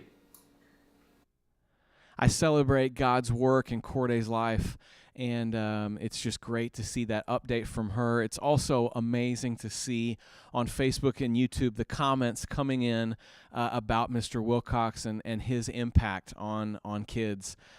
We are so grateful for him and give him all the blessings in his retirement. We had a great Facebook question come in. How did your grandfather prepare you for your role today? The last few years of my grandfather's life, I spent with him in his Sprinter van. If you remember, he wasn't even able to drive himself those last few years. But we would go and we would visit donors, and many of you watching, those of you that keep this going and keep contributing, you remember those conversations in 2013, 14, and 15. And he instilled in me some really key things, and one of them, probably the most primary, being that we are called to be stewards and not owners, and Happy Hill Farm is the greatest example of that. When you come onto our campus and you see some of these buildings that were built in the 70s, 80s, and 90s that still look brand new, it's not because we figured out some kind of magic formula. It's just because we see everything here as it belongs to the Lord, and you provided it as our friends and donors, and it's our job to take care of it as we continue to love and serve these students. That's the mindset he lived every single day. And I saw him literally work until the day that he passed away, and we were able to pray over him and see him out right into the arms of the Lord. And so his impact in my life was invaluable. I wouldn't be a pastor. I wouldn't be a fundraiser. I wouldn't be someone on a live stream like this for a charity were it not for the love and care of my grandfather in my life. And I know many of you feel the same way. So many of you watching this, maybe you're an alumni, maybe you're former staff, maybe you're a friend or a donor, you had a personal connection with my grandfather.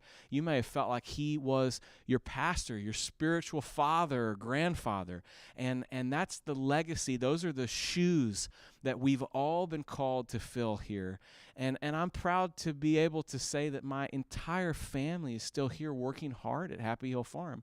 When you see my sister Amanda working in the school, and my dad doing the operations, and my uncle in finance and tax and payroll, it's still a family ministry, and it's a miracle. We've gone 3 generations continuing to help kids, and that's because of your prayers and your support. That's the only way that it's possible. We are just meager, fallible servants of the God who owns the cattle on 1,000 hills, right? That's what Scripture says. And he provides, and he's continuing to provide. And what we're celebrating tonight, really, is that he's continuing to provide in 2022 through you. He's continuing to send kids and send good, godly, loving staff to train these kids up. And he's doing all of that work through people like us. Just meager, humble servants. And so I just want to encourage you. I love that question. I love getting to reflect on the ministry and the legacy of my grandfather and what I hope to be my legacy, my father's, my sister's, and then I can pass down to my own children and see this go on for another 50 years, because I do believe that something special happens here every day because of the systems and the structures and the love and the gospel. That's what's the foundation here. And I believe that's the real magic that can change a child's life and can change a trajectory of a family for generations to come. And we got a giving update. We are almost halfway. So we're at 72,160. So continue to give, continue to share, and to enter into that raffle. Remember, for the iPad Air, you can visit happyhillfarm.org/telethon, or you can call 817-953-4204 to make a gift, to make a pledge. We're almost halfway to our giving goal. Let's see if we can get this live stream to over 100,000 tonight. I'm going to talk now for a few minutes about the spiritual foundation and the message of the gospel that's preached here at Happy Hill Farm. I hope you've been enjoying the telethon so far. And I realize that just next week is Holy Week and Easter, and we'll be celebrating the resurrected King Jesus together. And I just wanted to share a few thoughts that I had on the spiritual component, the Christian foundation that Happy Hill Farm has. We're here right now in the prayer garden and memorial garden, and this space is filled with God's Word and with stones that honor those who've come before us and supporters and friends of Happy Hill Farm. There's former military that died in action remembered here. There are even some former students that have tragically passed away young that are honored and remembered here. And this is just a special place. It's been here since, I think, 2004 was when it was constructed and put together, and the first memorial plaques and scriptures were put up. But this represents the space where the students every year observe Holy Week. So we come into this garden on Thursday, and we come back into this garden on Friday, and our youth minister, myself, or some other staff member preaches and shares the stories of what led up to the crucifixion and then resurrection of Jesus. And this is a unique place to be able to do this, for the kids to be able to wrap their minds around maybe what it was like as we think about those moments before Jesus was arrested in a garden. Not very unlike this, a lot more olive trees than there are here. But it was a sacred space and a peaceful space like this.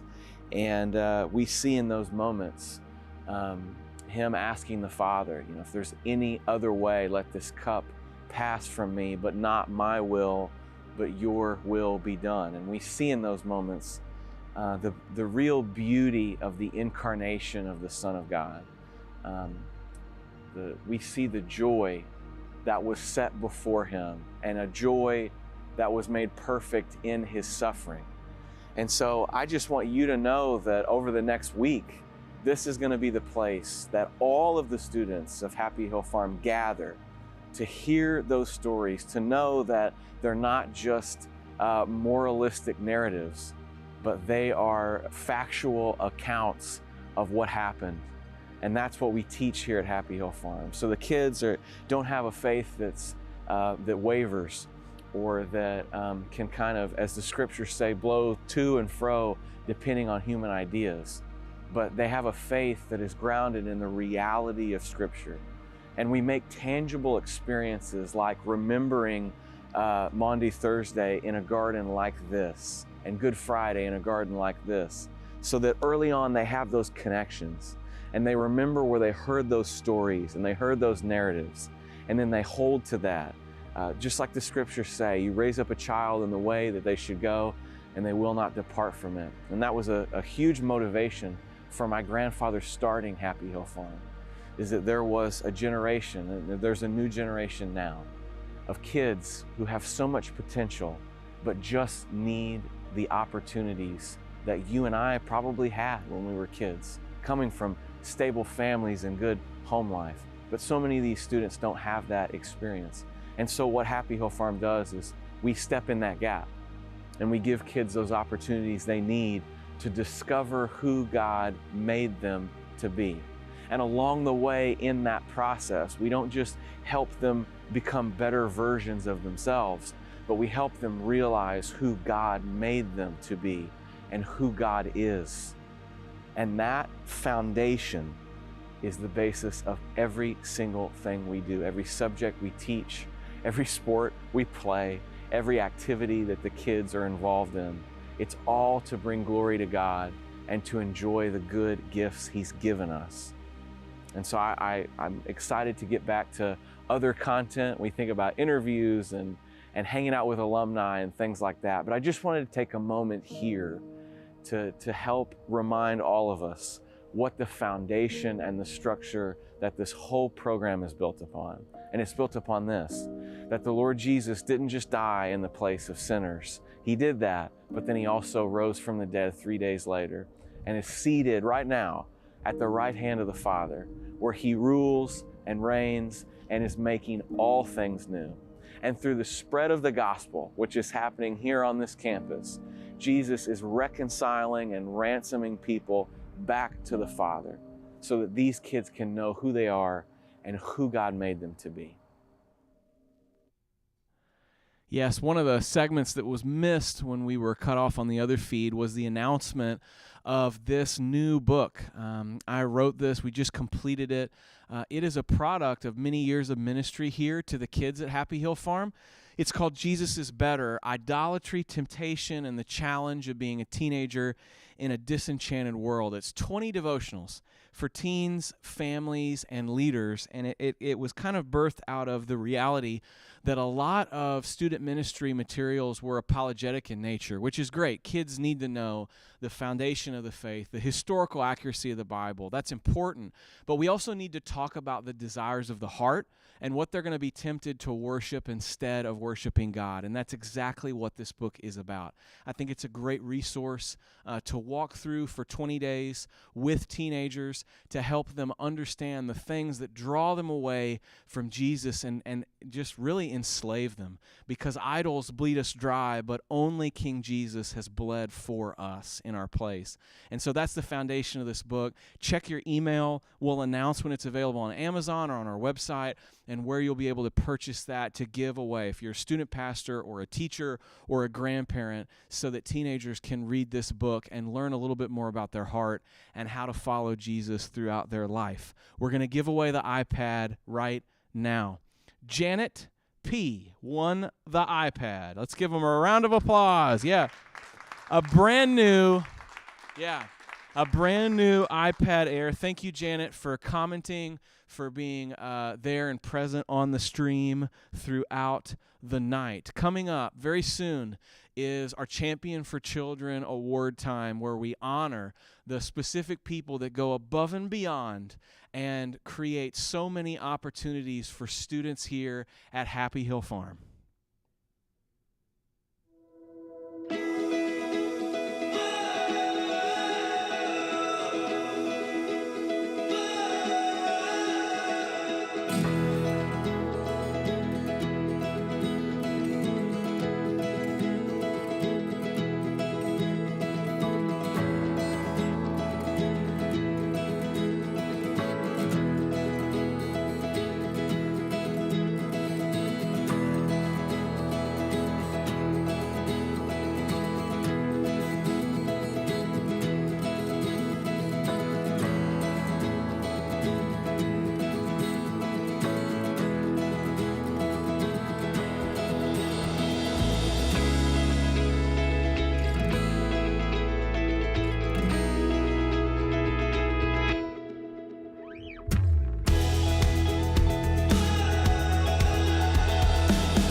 Before we get to our Champion for Children awards, we have a very special, unique award to give out to Mrs. Rebecca Evans. I'm gonna give her this plaque the next time I see her, but I want to honor her in this video today.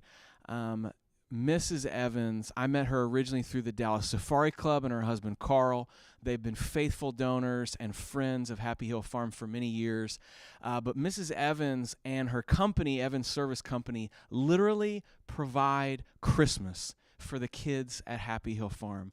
She contacts her patrons and gets into her own wallet and literally gives, I don't even know, thousands upon thousands of dollars of gift cards to the kids at Happy Hill Farm every year. It's the entirety of their Christmas gift. Thank you so much, Rebecca. You know how much this means to the kids. We always try and get you a picture of all of them with their gift cards, but this is just a monumental thing to be able to provide Christmas for every single kid at Happy Hill Farm through gift cards.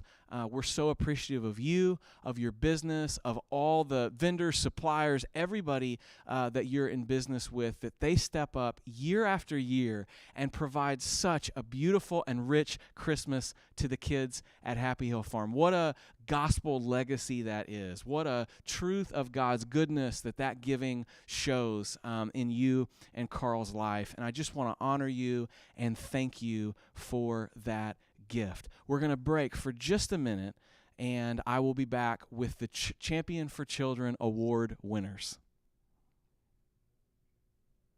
Hi, friends. It's Brad Sham, the radio voice of the Dallas Cowboys, and for many, many, many years, a friend of Happy Hill Farm, and that's why I'm here. I've had family members helped by the farm. I've had a long affiliation through the Dallas Cowboys with the farm. I know so well of the great work they do, and that's why I'm here, to appeal to you to help, especially in this time when the pandemic has caused such good works to suffer so much. It's a time for all of us to do our part, reach a little more deeply if we can, and do whatever's possible to help. Please join in, make a donation to Happy Hill Farm. It's for the kids, and it's for our future.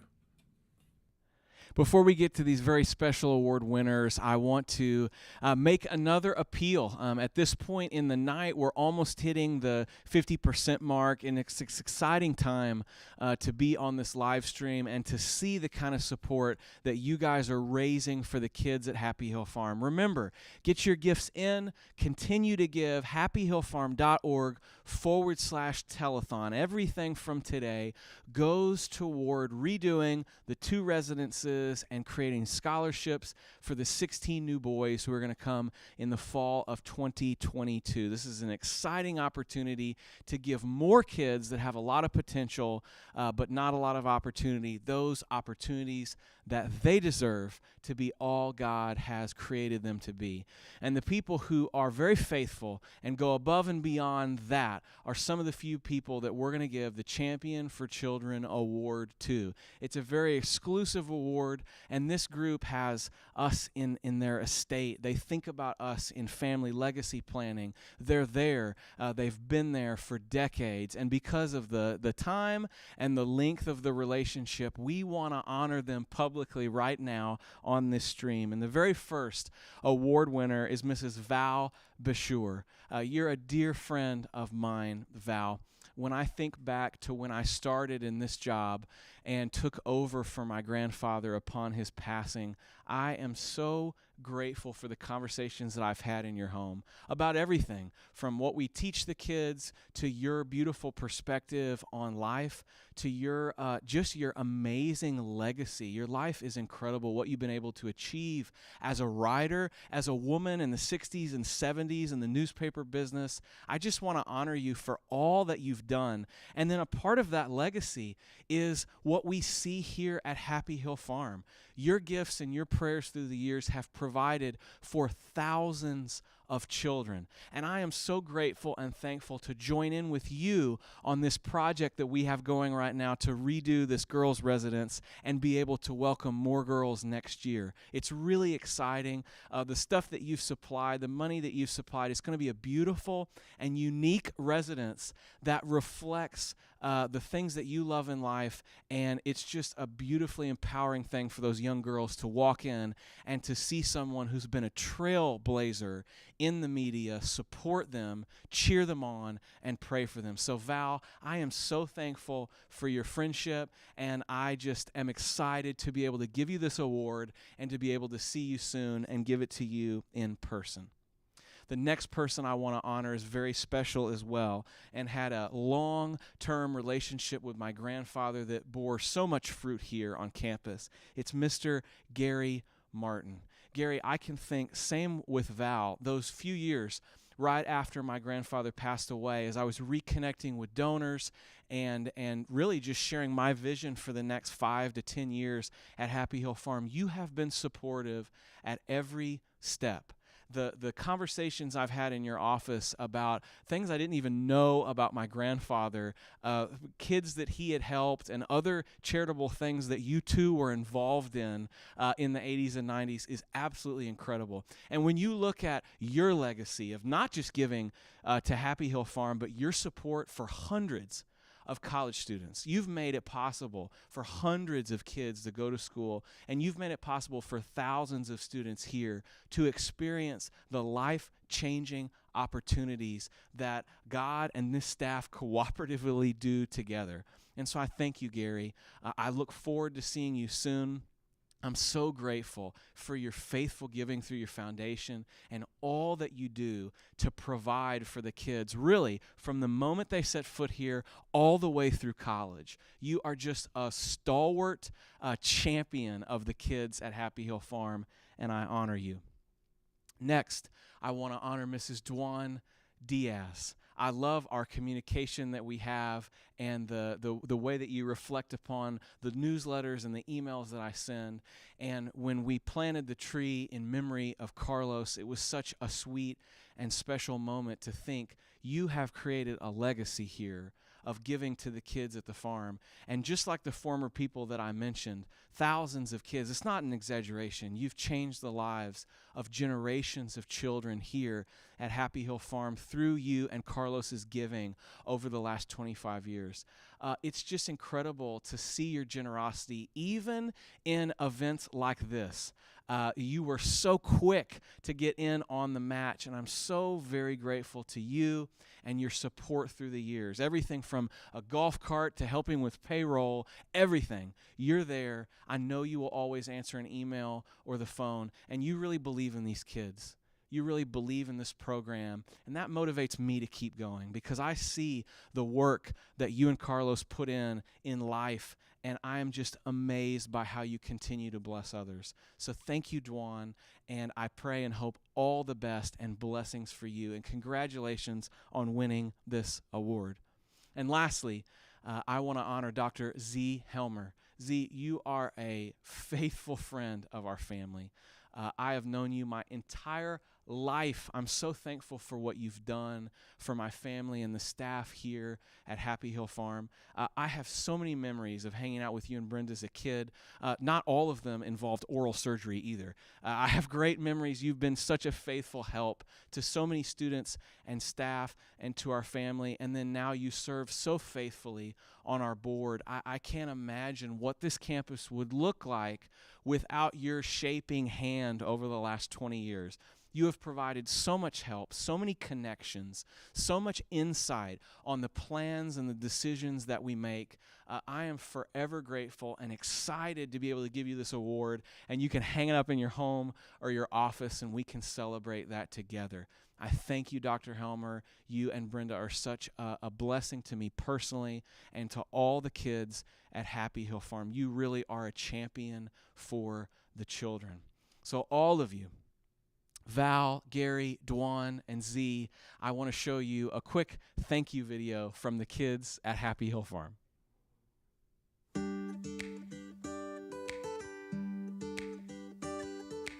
Thank you so much. Thank you so much. Thank you. Thank you, Mrs. Diaz. Thank you. Thank you. Thank you. Thank you, Dr. Helmer. Thank you. Thank you very much. Thank you, Mr. Martin. Thank you so much.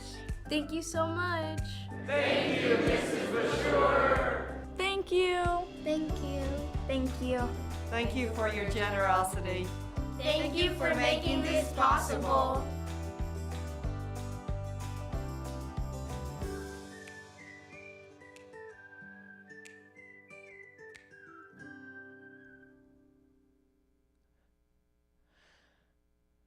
all of this is possible, all of the life change, all of the stories, everything you've seen tonight on this telethon is made possible by sweet and special people like that and people like you who are watching right now and connect with the mission and the vision of Happy Hill Farm, and you want to see it continue for another 50 years. It's amazing as we reflect and celebrate on the changed lives from Antone to Corday to Panache, when we honored Mr. Wilcox. There are so many wonderful people that are involved in making this 200-student program hum and operate every single day. And I just want to take a second and thank all of our staff, all of the resident parents, all of our administrative staff.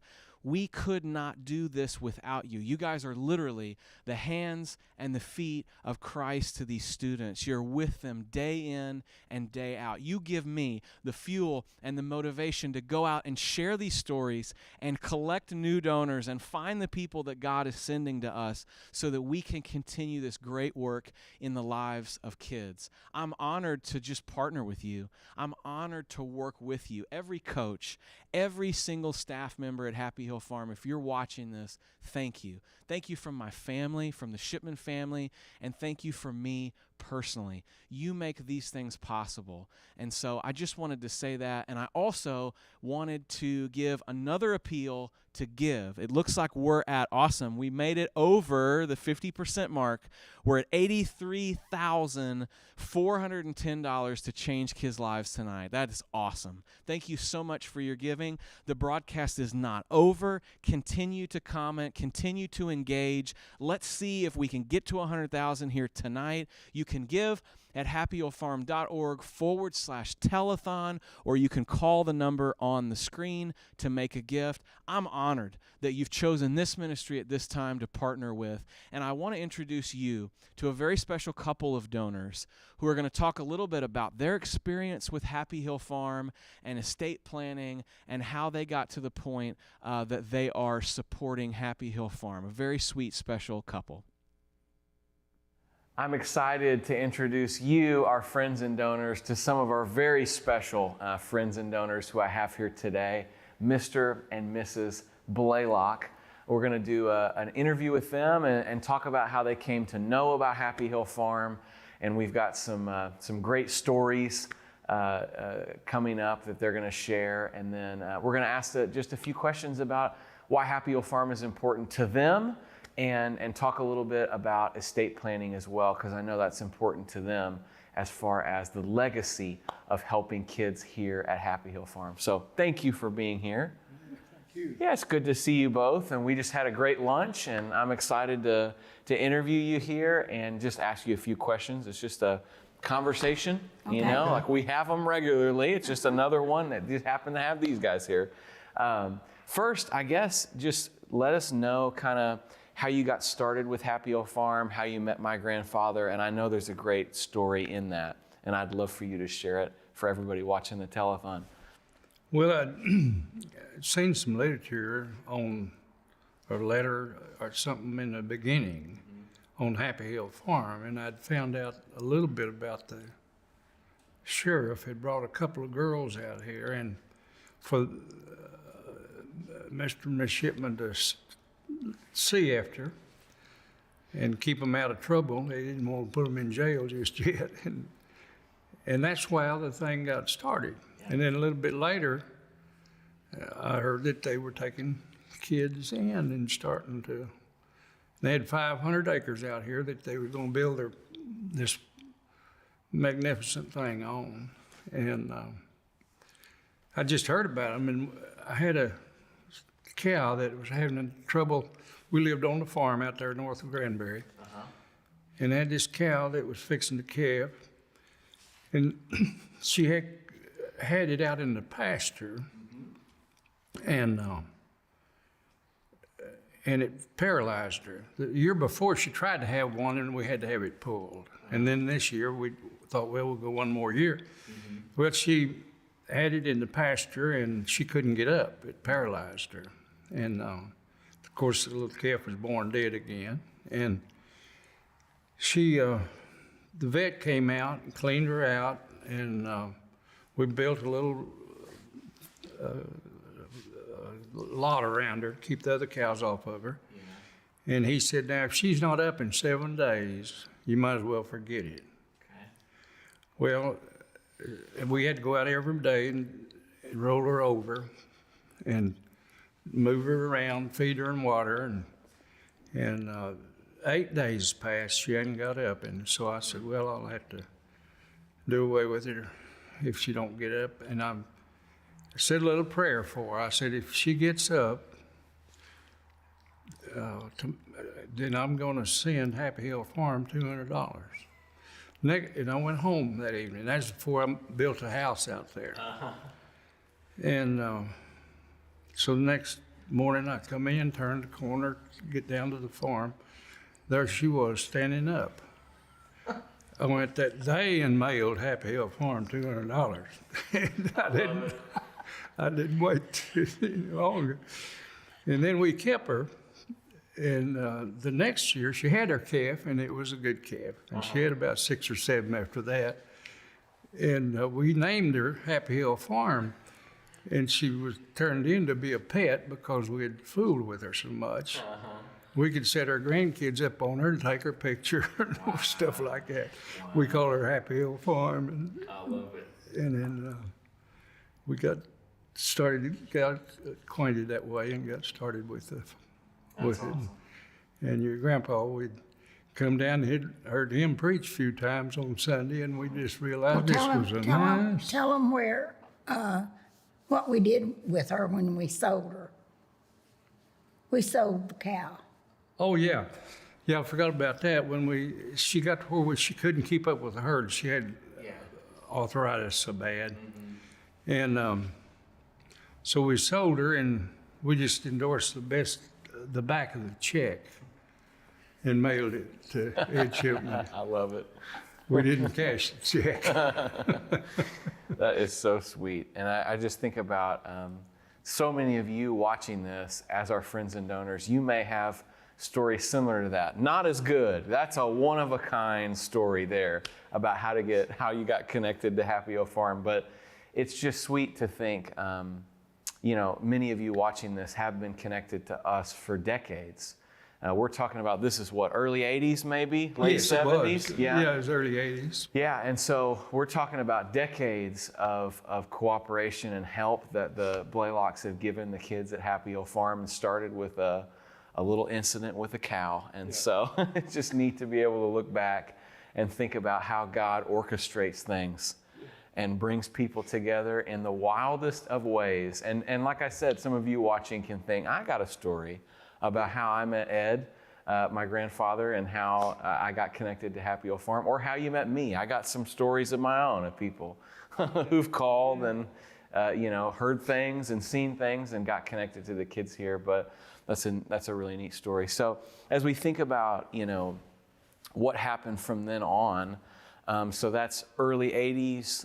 You're giving to the farm. You care about the mission. You said you come out to chapel sometimes and you hear my grandfather preach. And then at what point, what led to, because I know that your granddaughter was here, and kind of what led to that part of your life and that new chapter with Happy Hill Farm? Well, she was the oldest in her family, and her parents had divorced, and she was just kind of, unruly. She didn't respect authority. She was headed down the wrong road. And Arnold called and talked to, I don't know if it was Mr. Shipman or maybe your dad. Anyway, they arranged for an interview and came down and accepted her. And she spent 2 years down here, and this now it really helped her. Really helped her. She's kind of got her straightened out, And now she has a good job, and thanks. I think a lot of it based. She got the start here. Awesome. For those of you who are watching this and receive our mailings, you've probably seen the Blaylocks in one of your either receipt letters if you donate, or in one of the mailings is talking about planned giving. And the reality of what's going to happen with some of the things that you worked hard for and how you can honor God and in leaving that to a charity. And so I know that that's something that's important to you guys, and we've interviewed you about it. And so is there anything you'd like to say to donors just about why you feel like Happy Hill Farm should be included in your estate plans, and we're honored by that, and then why they can feel safe and secure including Happy Hill Farm in their estate plans? It's benefited us personally through our granddaughter, and it can do the same for your daughter or your son if they need help. When she needed help, Arnold just called Dr. Shipman, and they set up an interview and accepted her. It changed her life. It changed our life because hers was changed. So I would advise anybody to just trust in the Lord and pray for His guidance, and it'll be good. Yeah, that's good. Thank you, Blaylocks, for being here with us and all the kind words that you said and the encouragement you give me and have been. And I'm just thankful that you guys are open to me calling you and asking questions, and I'll keep sending you cookies, I promise. We got a box for you today. Peaches, oh yeah. Yeah, that's coming up soon, you know. Almost peach time around here. I'm thankful for y'all and the way you lead out in the way you contribute and help and support and pray for the kids here, which I know you do, and you just provide a great example for all of our friends and donors of what good friends of Happy Hill Farm look like, and you are that, and I'm thankful for you. And I know my grandfather is proud of the work that we're continuing to do together, which I think is a sweet opportunity that God has given us. Thank you for that, and hope you have a great day. Yeah. Thanks again. Yeah, well, thank you. What a blessing donors like the Blaylocks are. And we've got a final opportunity here to take this thermometer up a little bit more. We're almost done with this broadcast. I just want to take a minute to thank all of you who have watched, who have shared, who have interacted with this on YouTube or Facebook, who've sent in questions, who've sent in wonderful memories. If you're former staff or alumni, we'll compile those and keep those. If I wasn't able to respond to everybody, I'll look back and I'll reach out to you. But I just thank you for the engagement. What this telethon is for many people is their first opportunity to learn about Happy Hill Farm. And so we will edit this, repackage this, send it out to people. It's just a beautiful opportunity for people to see behind the scenes, to see alumni, to see current students, and understand what goes on here at this almost 50-year-old beautiful ministry right outside of Granbury, Texas. So thank you to each and every one of you. Thank you for raising $83,435, for the kids at Happy Hill Farm. That's an incredible number. We beat last year. That's awesome. This is going to go a long way to completing our goal of redoing these 2 residences and scholarshiping these 16 new boys. We're excited. Continue to follow along. Continue to interact with us on social media. You're going to see the faces of these new boys in the fall. There's so much to celebrate. The soccer program, all the students that are going through the program right now and their success. There's so many great updates to come. We have seen 50 years of God's hand on this place working here, and I'm excited for the next 50. I'm confident He's going to keep working. He's going to keep sending kids. He's going to keep ransoming and rescuing sinners to Himself, and we're going to continue to build this place out, to complete this campus on the foundation of the gospel of Jesus Christ. Thank you for joining us. Thank you for praying for the students. Thank you for the gifts. We're signing off for this year, the Telethon 2022. Have a blessed evening, and thank you for joining us. Bye-bye.